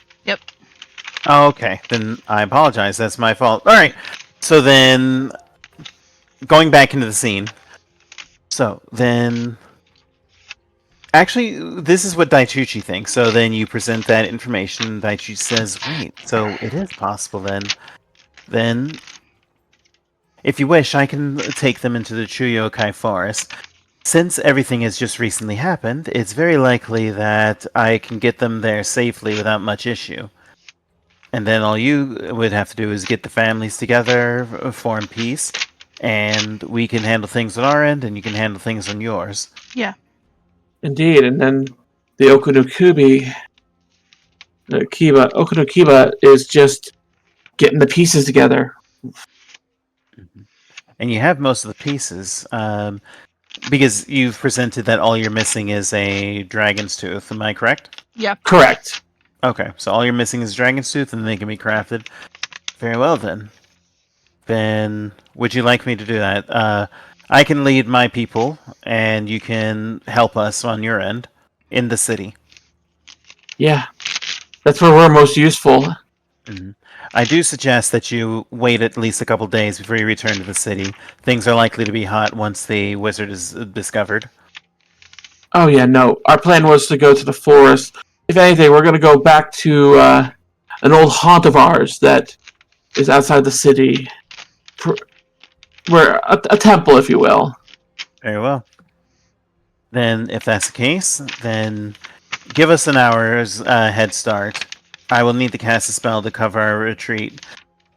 Not that I don't trust you, because I do, but if you fail in your mission and if they only capture you, It is better that we do not information... know. Exactly. Exactly. That means this will be the last time we see each other. And Dichuchi looks at Iori when he says this. Clearly, Iori's the one that he'll miss the most. Oh, Wrong. Yeah. Are we agreed then? Great. Well, what were you saying, Iori? No, she seems contemplative.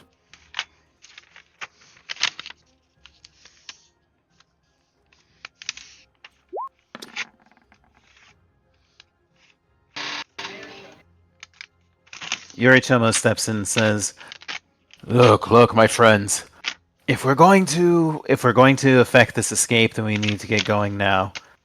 So, are we agreed that we'll travel with the pup, and you lot will handle things on your end?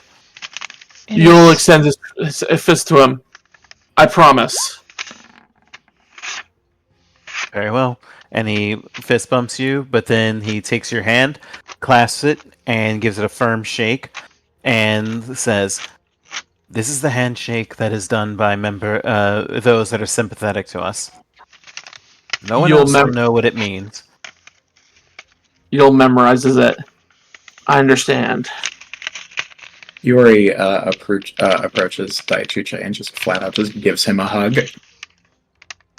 Dichuchi returns the hug and speaks very low and says, "Be safe, and tell our friend, the priestess, that I won't be joining her for tea." Okay. Till we meet again. When we meet again. She kind of smirks and then gives him the no homo back pat and then steps off. And with I don't know how else to describe that. Dichuchi motions for the others. All right, come along. I'll cover our retreat and we'll get back to the rebellion. Heroes, thank you. Yep. And with that, Take care of yourself out there. I will. You do the same. And with that, Dichuchi says, just remember, give us 1 hour. You won't find our tracks after that. Mm. And with that, Dichuchi walks off, leading the group away towards the Chuyokai forest. Meanwhile, what's the party going to do? We need to get rid of the boat. Yeah. I guess burn the boat? Sink it. I was gonna say we can make a campfire out of it. No. Could also True. just launch it out in the middle of the stream and let it float away. Well, that's what you do. You start floating and you put a hole in it. So that way it sinks. Yeah. That's what I was suggesting. Was sink it. Okay, so you do so. Think. And you give me actually no need for a roll. You put a hole in the boat and you send it out, and you watch as it travels some distance out into the water, and then promptly sinks as the water collects and drags it down beneath the waves. Very unlikely that it will be seen again. An hour passes, unless you're doing anything else. Saudi is actually going to be doing something very important, which is sweet FA. I suggest where exactly on the shore are we? Because I'm going to suggest something over here. So we'll stay here. Okay, let's travel the coast down to Minakami. So that way we're seen in Minakami. No, that causes us to go through towards Kirahata. Kirahata's on the waterfront. Yeah, that runs the risk of you being seen near Kirahata when everything's still hot. Okay, sorry. It's just on my map. It doesn't look like Kirahata's on the water. Right, but remember, we came into Kirahata on a boat. That's Yeah, right. it's a port city. Okay. Mhm. In that case, We are heading back towards this mother trucker. yeah, we're gonna have to. Plus Fortress? plus the fortress, yeah. Plus on the way that way is, The if temple. I remember correctly, the temple where the lovers are. Plus also, it is where they described the last of the tigers to be, in the region just beyond this. Yep. Am I right in that, True. remembering that, Fee? You are correct, and you can actually try to track it from there with a nature check to hunt. Yep. I believe that's Yes. And guess who's specialized in that bullshit? Me! You're a natural. All right. In that Yep. case, let's go to the temple. Oh, Alright. okay. Whew. All right. No, that was not me. I had not rolled yet. I'm gonna roll right now. Well, Rerolling hold on, that. before Come you on. reroll, I need somebody to make a perception check because remember you are traveling overland, and Ooh. I need somebody to roll a flat d20 check to see if you get a surprise encounter. We do actually have that spyglass, remember? You do, so that's going to give you a +2, so 16, which is good, and a 9. Nothing happens. You travel and you make it to the fortress without any issue. And the fortress, as you recall, does have a temple on the outside of it as well, but the temple has been evacuated because you've suggested to them that they leave. So you're all alone in the tower. And thankfully you cleared this out, so you're free to stay and do whatever you need. Do you wish to take a break and basically rest for the day and then start tracking in the morning? Yeah. I think that resting is Yeah. good. Yes. Okay. So, Oh, by the way, where is horse? Sadi's horse. Albaka. your horse should be there. You mean Okay, cool. Yeah, your horse Just is making sure. Yeah, because we went to shore. Because you we because went to, you Well, good. Dichuchi would have brought him with. Yeah. exactly. I just wanted to say that Sadi would be riding on the horse so that she doesn't have to work her feet. Oh yeah. All right, so everybody recharge your health and gain 1 hero point. Yay! We're at 3 now. I'm still at 3. I'm Yeah. still at 3 because I haven't used one so far. Yep. All right, so now if you're going to start tracking, that is. Oh wait, hold on. Did you say are we spending the night here? Yes. Yeah. Okay, I have stuff I want to do during the night. Okay, then what would you like to do? Can I make a copy of the client list and a copy of the important documents? Yes, you have plenty of time to do so. Oh, Okay. and also the important documents. The important documents basically is a list of it's not orders because if you recall, the young Rina said that basically she offered her service in order to basically just have them leave her alone to her research for lichdom. So she didn't have standing orders. It was more like a list of this guy sucks, stone them, turn them to stone. And it's dating back for nearly the entirety of the Oni occupation. So I may potentially have a list of everyone who has ever been turned into a statue this way? You have an exact list of everyone who's been turned into a statue. Well, that could at least put some people's minds at ease. Mm-hmm. And So question. more importantly than that, you also, on top of that, have a list of where the statues were sent. So they can be recovered. Okay. Useful. Thank you. Yep. And the other documents are basically just receipts and things like that. So basically just like how much Young Rina has been paid. And it is basically a disgusting list of like gold and or alchemical reagents and or arcane spells focuses. Basically everything that would be needed for lich research. So it's not really useful except for like this has been a deep well that's been going on for a while. Only real response to that is, damn, becoming a lich is expensive. Anyways, thank you. Was there anything else anybody wanted to do for the night? Nope. No. Besides examining that, the sigil I picked up from the foot of the hobgoblin. If there was anything, it was a holy symbol, a sumo. Yes, it's basically just a standard holy symbol. Unless you are a divine caster, it doesn't have any power for you. But it is basically like a ordained and anointed object of faith for General Sumo. Good. Okay. I'm gonna be right back, guys. Yeah, sure. Yep. So, at this point, the party has rested, and you've gained your hero point. Go ahead and prepare any alchemicals that you need to prepare. I'm just gonna go with my standard loadout. The one I still have. Yeah. Okay. Also, just on a bit of a random note, those elemental bullets are so much less useful just because all my friends are crowded around all the enemies all the time. It's the same with bombs, too. It's like, I'd like to throw a bomb at the enemy, but also, like, I don't want to get icky goo on all my friends.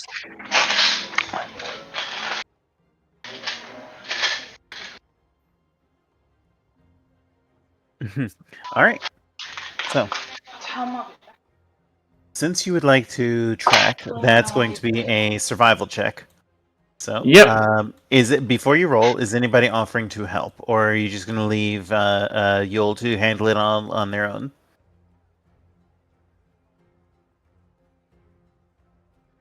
Could not help if I wanted. Okay. I mean, you could probably they can assist with nature though. Yes, Also they can couldn't help assist with with that. nature. Alright. There you go. Oh, Assuming and that- I will drop the frightened condition. All right. Sorry. Dot, would you be able to assist?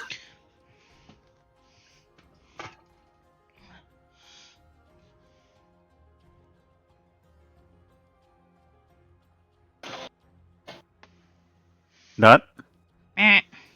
What's up? I was asking, did you want to help with the survival/nature roll? Yeah, I can help with the. Oh, I have the same to both. So what? Either or. All right. Okay, well I'll just do nature then. I'm gonna re-roll that. Okay, go for it.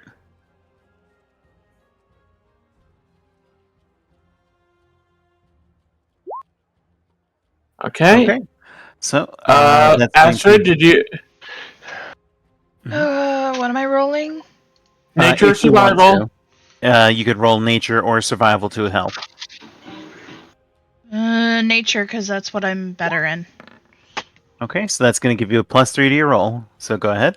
Hey, I got Alright. a nat 20!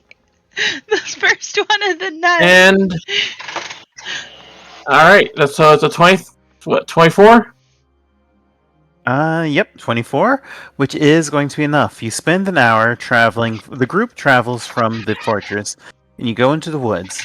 And it takes you some time, but you do find tiger tracks, and you follow them for an hour. And at this point, I'm going to ask Blasty to make another roll, because you haven't found where they are, but you're getting close. I'm Okay. re-rolling that. Mhm. There And we go. that's going to still get the +3 from everybody helping you, so that'll be a 27. So you spend another hour, Oh. and you go head deeper into the true yokai forest, into an area with a lot of like stone, basically towards where like the hills become the base of a mountain range. And I would like somebody to roll a flat d20 to see if any random encounters happen on the way. I can't. I have been cat aggroed. All right, I'll roll it. I has no hands. I am so An 18. 18 is going to be a random encounter. Let's see what we get.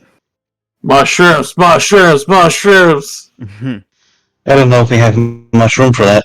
A shortcut to what? Mushrooms! Alright, so random encounter. It is. Ooh. Okay. And I just need to make one more roll. Oh, excuse me. Yes, Mommy had chicken for dinner. Okay. So the group, as you're traveling through the Chuyokai forest, all of a sudden one of you, I'm gonna say Drin feels something hit him in the back of the head. And he looks down and sees an acorn, and you look behind your shoulder, and you see a group of 5 goblins that are capering, hopping around, and taunting. And some of them are holding sticks, some of them are holding stones, and one a big bag of acorns that he's throwing at your group. And they're saying, "We're goblins, goblins, give us food, give us gold, or we'll eat you. Goblins, goblins, give us food, or we'll eat you." What does the party do? How close are they to me? We got beans. We They're got beans. They're within Saudi 15 feet away. But Saudi they're standing was Go ahead. Saudi was going to just point her gun at them, but on Yule's suggestion, she is just going to throw about a pound worth of beans at them. It's Just food! keep on reaching into her pouch and tossing it at them. Okay. Yarra is going Okay, to... idea. One at a time. Go ahead. Start with Yarra. I'm going to, as soon as Sadi opens her pouch to pull out the beans, all we have are beans in Goblin. Okay. Drin has already made his response. Yeah. So Okay. Funny. Can I just say a funny idea? What if the javelin hits the bag of beans and it just explodes the bag of beans all over them? You know what? So this is what happens. The bag of beans are thrown, and as Yarra says what she says, all of a sudden, the goblins are about ready to demand more. But then, behind the bag of beans, a javelin flies through the air, skewers through the bag, exploding beans everywhere, and skewers one of the goblins, sending him flying off of the tree into the forest beyond. And the javelin reappears in Drin's hand. And the rest of the goblins look down, and they make they stare at the dead goblin, and as one they say, "Dix, which Yule knows is basically the goblin form of "Holy sh!" as they immediately bolt and run off. So no need to make any rolls for this, because what's funny, this is the moment. I included some encounters that were woefully underpowered, and you guys finally got one of them. So we're not doing the combat encounter. Y'all scare him off. We just did the whole beads. Nope. Spear. Nope. Both. Diplomacy failed! So with that said, the party continues on their way. Yule goes, they were green-skinned goblins. I have no sympathy for their plight. They chose their path in life. They attacked first. Exactly. Moving on. It wasn't a very effective attack, but they attacked first. They shoved their nuts in our faces. Oh my god. That's bad. I'm so sorry. No, you're not. I'm not. You're nuts? Moving on. Moving on. Please. Yes, please. But all jokes aside. Einstein. Oh, it's okay. You're fine. Mommy's just laughing. Okay, down you go. Sorry, cat aggro. Not a good idea when you're laughing. So, the party continues in their way, and you eventually track the tigers to a small cave. And let me just take you to that map. Boop, boop, boop, boop. I am covered in cat fuzz now. Blech. And let me put you on the map so that you can actually see what's going on. My audio cut out there. What did you say? You said the party continues on. And finds a cave. You find a cave where the tiger tracks are leading to. So I'm going to put you all on the map so that you can see what's going on. And don't worry, I'll put your horse as well. Yay, horse! Yeah, right now it's completely black. Yeah, I know. I have to put you on the map, so give me a second. I'm working on it. And let me see, Sadi. And 1, 2, 3, 4, 5. Okay, so everybody should see, I believe. Yeah. I'm missing my wolf. Oh, I forgot to put your wolf down. I don't see anybody. I only see my character. I see a black void otherwise. Oh, that's because There we are. There we keep are. in mind that that's because it's dark in here, and you don't have night vision. No, I I do. only have low light. Bugger. Yeah. Drin does. I have greater dark vision. Also, Yeah, so I you- do have a be fine. light. Like I have a light spell. Cantrip? Oh yeah. Yeah. So you want to cast that on yourself? I'm just gonna console the party first. Should I cast light in this cave where we know a tiger's gonna be? Yeah. I mean, we're in a fight. I mean, like, The hope I don't is to see the hopefully fight. not kill them. Yeah, honestly, I intend to just either knock it out and have it bite, but not to actually harm it.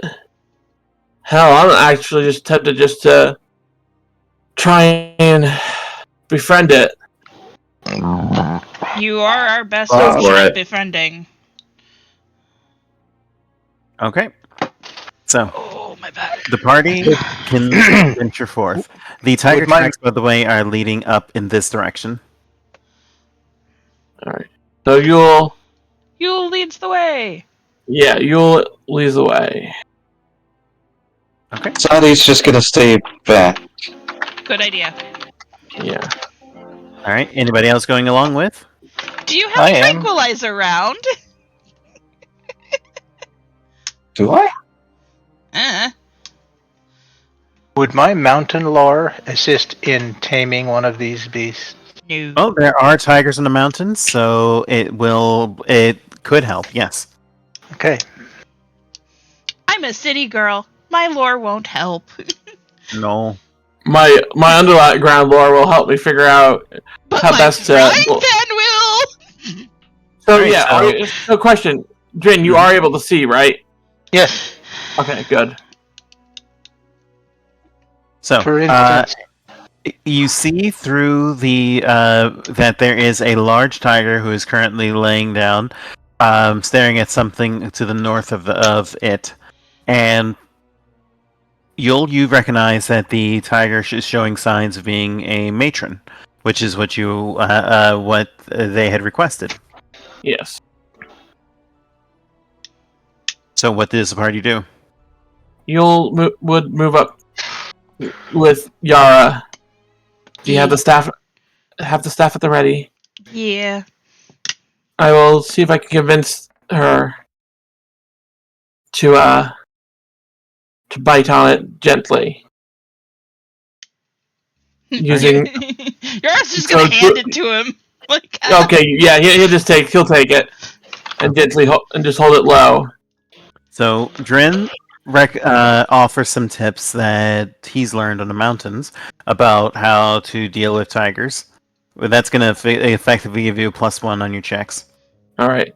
So you'll carefully walks this way, where sort of circuitously coming up this way, just through the small crack here. Mm-hmm. It stands. And as you come around the corner, you see that there are 2 other tigers, young, that are currently eating from meat. It looks like they caught dinner. And once you approach, the matron sticks its head up, looks towards you, and growls low. Yule holds up the staff and sort of bows before her with it in his hands outstretched and sort of offers it to her. And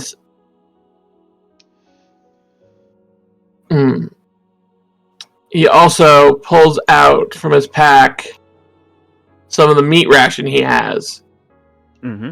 and tosses it to the younglings Okay. as an offering. Go ahead and give me a diplomacy check with a, a nature check All right. with a +2. All right. A 19? 19. Would you like to reroll that? Yes. Go for it.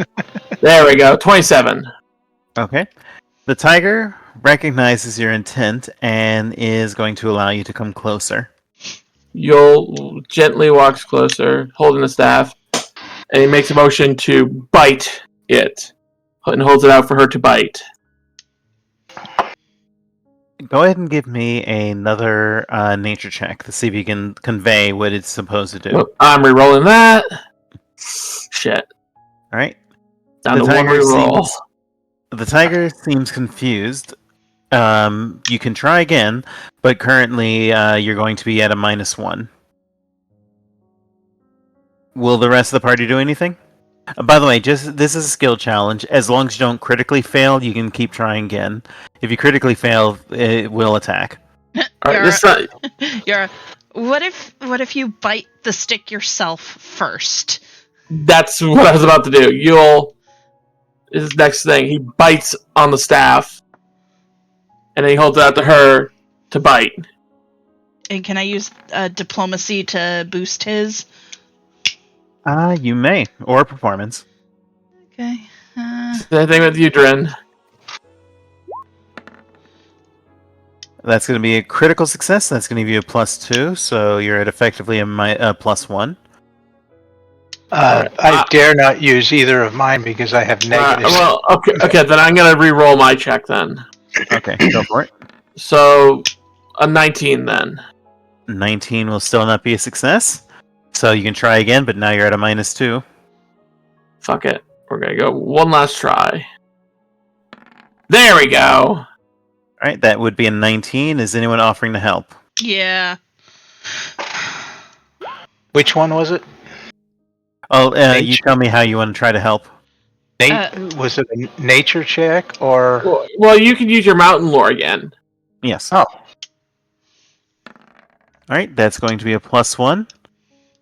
And when you do so, the tiger understands that you're friendly and understands your intent, and it reaches out with its big head, clamps its teeth down onto the stick, chomp, and makes an indent inside of this walking stick.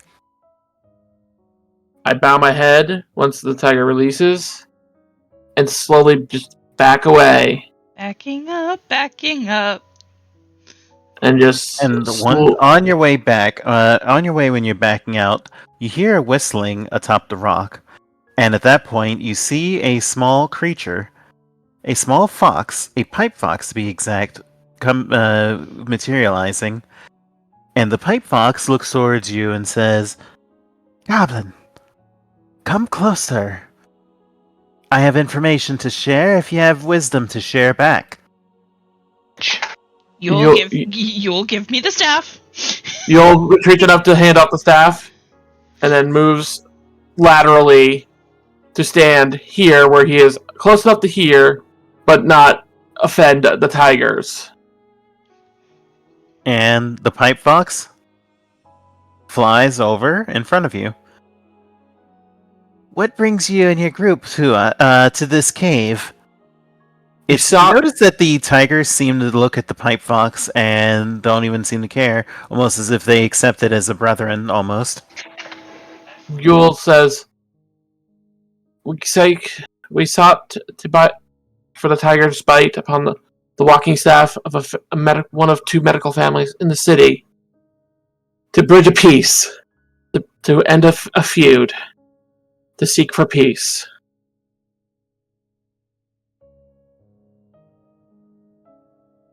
And my audio probably just got eaten. No, it got hurt. Here. Okay. Oh, is that true? Absolutely. What else do you seek? What knowledge do you have to share? That's By the way, anybody that has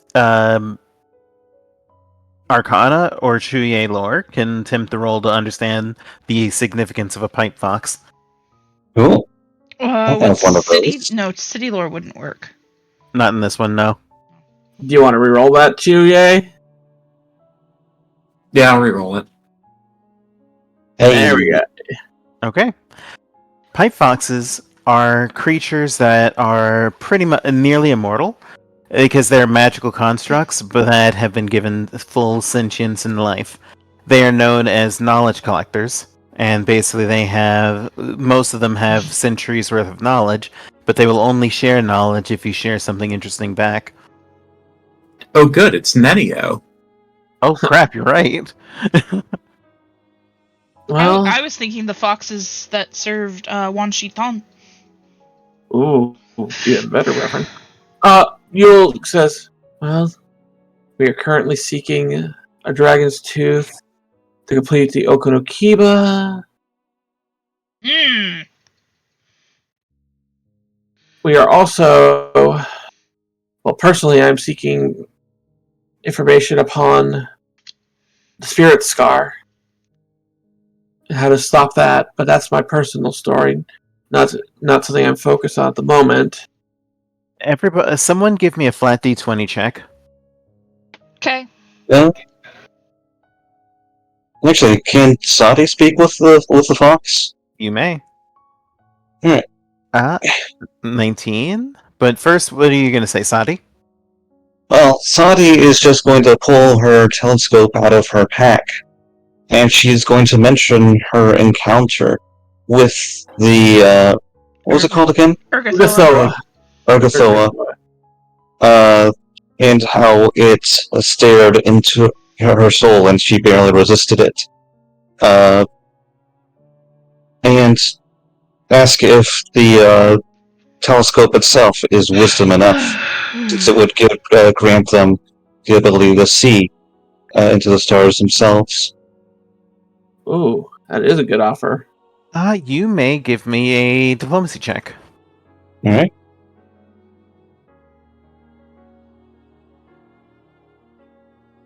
Diplomacy? Alright, what did What did you I roll? roll? Oh, I think that's good enough. Okay, let's see. Yes, that will be. Very well. If you surrender that to me, and you, looking to Yule, tell me about the spirit scar, I shall tell you about the item you seek for the Oku no Kiba.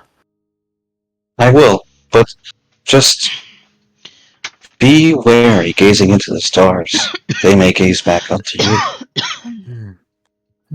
very I well. shall take your warning. The spirit scar. While I do not know exactly what had created it originally, it seems that somebody has been widening it using geomancy and catastrophes here to cause more chaos in the spirit realms, forcing those rifts further apart.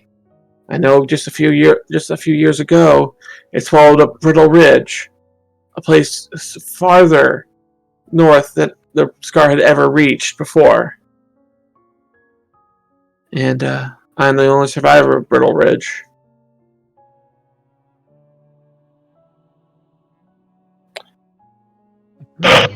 Interesting. That is something I will have to research more then. Now, as for your reward... And the fox basically twists in the air and points its snout towards the north parts of the cavern. Look there and tell me what you see. Those of you that can see into the dark, don't and worry not about the tigers. You have gained their trust. And with Thank that, you. the pipe fox returns and then disappears. Yule slowly says, "Give me a moment. Drin, would you mind coming around the other direction? There was a path to the north. Just back out the pathway." I was saying, And Drin, as you step there, you can see at the edge of the cave a petrified dragon skull embedded into the wall of the cave. up here. Mm-hmm. I'm getting there. Hang on. Meanwhile, what's everybody else doing? Iori? I need you to roll a perception check, if you please. Sure.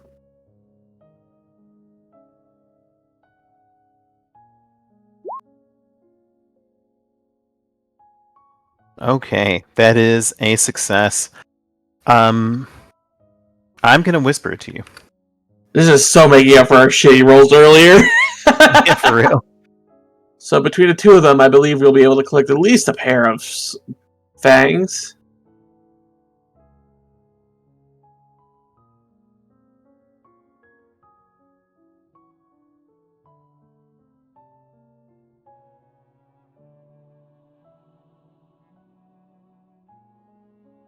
Alright, there we go. It's been whispered in roll 20. Now, while you deal with that, I'm just going to deal with the scene with Yule and Drin at the statue, at the mouth. What Yeah. do you see? What do you do? Yule reaches out, Mm-hmm. reaches out and just tests each of the fangs, see if which one is the most sturdy and stable, and probably the best sort of living, if you will, tooth. The one that would be best used for crafting it into a blade of power. Would it be greedy to take more than one? Yeah, it would. Well, you find that the two frontmost fangs are definitely the sturdiest and the ones best suited for the task. Each one of them could be used to make a single Okunokiba. And remember, you have research enough to figure out how to make a Okunokiba that can take on any weapon form. To take it off safely, you will need a craft check. It will be difficult. To do Right. so and maintain its integrity, you have 2 chances. Alright, you ready for this, boy? Alright, that's a lead roll. Okay, Yeah, and are you here's offering my- to assist? Yes. Alright, that's going to be 25, which is exactly what you need. You've reclaimed 1 tooth. Do you wish to attempt to take the other? Do we dare? I don't dare. Saudi would. But Yule's like, but we must try. Saudi has a good crafting skill, so with assistance, maybe. Alright, so you'll roll to assist, and Dren can roll to pull the tooth. 19 That's gonna again. give you +1. 25 is what you needed. We basically barely get these things gently out. We just You have barely. 2 dragon's tooth. Now, going back to the others, Iori, you saw what you saw, and what you saw retreats back into the darkness of the forest. What do you do? She'll follow. Oh. So, Sadi and Yara, you see Iori leaving the cave. Yarra's gonna follow. Please don't leave me alone here. You'll You have We'll Yule catch and up. Drin. you can follow. We'll just follow the tracks. Don't worry. So, are you just following, or are you following stealthily? Following stealthily. Okay. So, Yara, are you going to still follow? Yeah, That was but a a little yes. bit further. Okay. So, who is taking point on the stealth check, and who is assisting? I suspect Iori's taking point, and I'll assist. All right. So you roll first, Yara. Okay. So that's going to give you a +1. 21 will be enough. You two follow the trail, and I'm not going to take you to the map yet, but what you see is an ogre glutton. I'm just going to put them on the map here so that you can see. So give me one moment. Where? Where is it? Excuse me. So Okay. you see an ogre glutton Ah, ugly. who is currently moving to report. But what you see them reporting to is this. Let me just We're a fucked. familiar face. Oh? Oh, Do you wish to no. go? Do you wish to go closer to see so that you can hear what they're saying? Which one is that? That would be Not What do you call Tamami, but Tanigawa. Anigawa. Yeah. So, do you wish I to I go will, closer sure. to hear? I Alright. will hang back. All right, then in that case, Iori, one more stealth check. Woohoo! It's just that easy. Oh Just my that god. So, you're so close. You succeed so well that I'm not going to ask you for any further rolls unless you try to interact with them. So you listen in, and the ogre says, "Tanigawa-sama, Tanigawa-sama, I found them. They're in that cave over there. Good. It's about time that the scrying has detected where they are. I lost track of them when they were on the sea. We'll wait here. We have the advantage out in the open. Come here, girl. Once they Come rest, here, boy. we shall finish them off outside of that cave, because that cave is protected. Do not dare go in.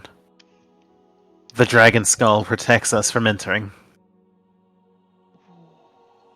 And with that, they squat down and wait. All right. Just so we remember, Tanigawa, Tanigawa, just to remind, a spirit oni with no major weaknesses except for low will saves and reflex saves. mm-hmm. So stuff like tripping them up, disarming them, it will be probably more effective than not. Okay. Correct. But that also means that they don't have bean weakness. Can't just throw beans at them? I mean, no, you can, it's just wouldn't not do like anything. we could throw weasels at them anymore. Why would we want to do that? And Yeah. also, 1,000 cuts, that's why. and you also know that, and just to remind, Tanigawa is also a spellcaster, specifically a primal spellcaster. Cool. Cool. Great. It is late. Yeah, Yeah. so we're gonna actually, I was actually gonna say, we're gonna actually end the session here, as you decide what you're gonna do now that you have the dragon's teeth, and because Sadi brought the supplies to craft, you could craft here. Yeah. But that is a Okay. story for next time. Yeah, and we have enough wood to make the two. We have Yep, all. and you have all the ingredients to make a. You can make a weapon. Actually, no. You did get enough to make 2 weapons, so you could make 2 Okunokibas. As I was saying, we have a full bough, a full length of tree. Mm-hmm. So, you can make, depending on the dice rolls, you could make one in a day. Most likely 2 days if you don't roll supremely well.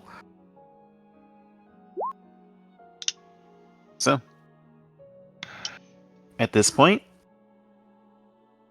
I'm gonna say that at the start of the next session, everyone can start at 2 hero points. So go ahead and mark that. Okay. If you're above 2, then keep it. Keep it. Okay. Sweet. Okay, so my thought process is we make a weapon for Yule, for Brom, and one for Iori. Yeah. Unless we think we want it for Brom and Yarra, but I think Iori kind of deserves it as part of the storyline wise, you know. Much appreciated.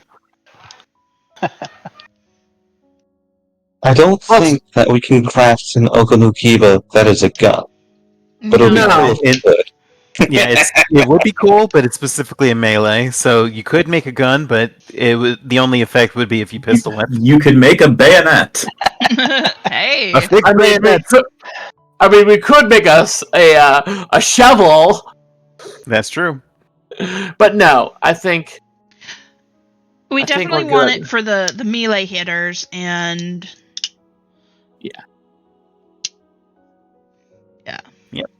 Yeah. And so, you have time Yep. inside the caves.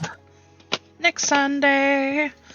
All Yeah. right. By the way, what'd you think of the pipe fox? But Yeah. yeah, do you wanna end it here? Yeah. My back go is for it. starting to really cramp up.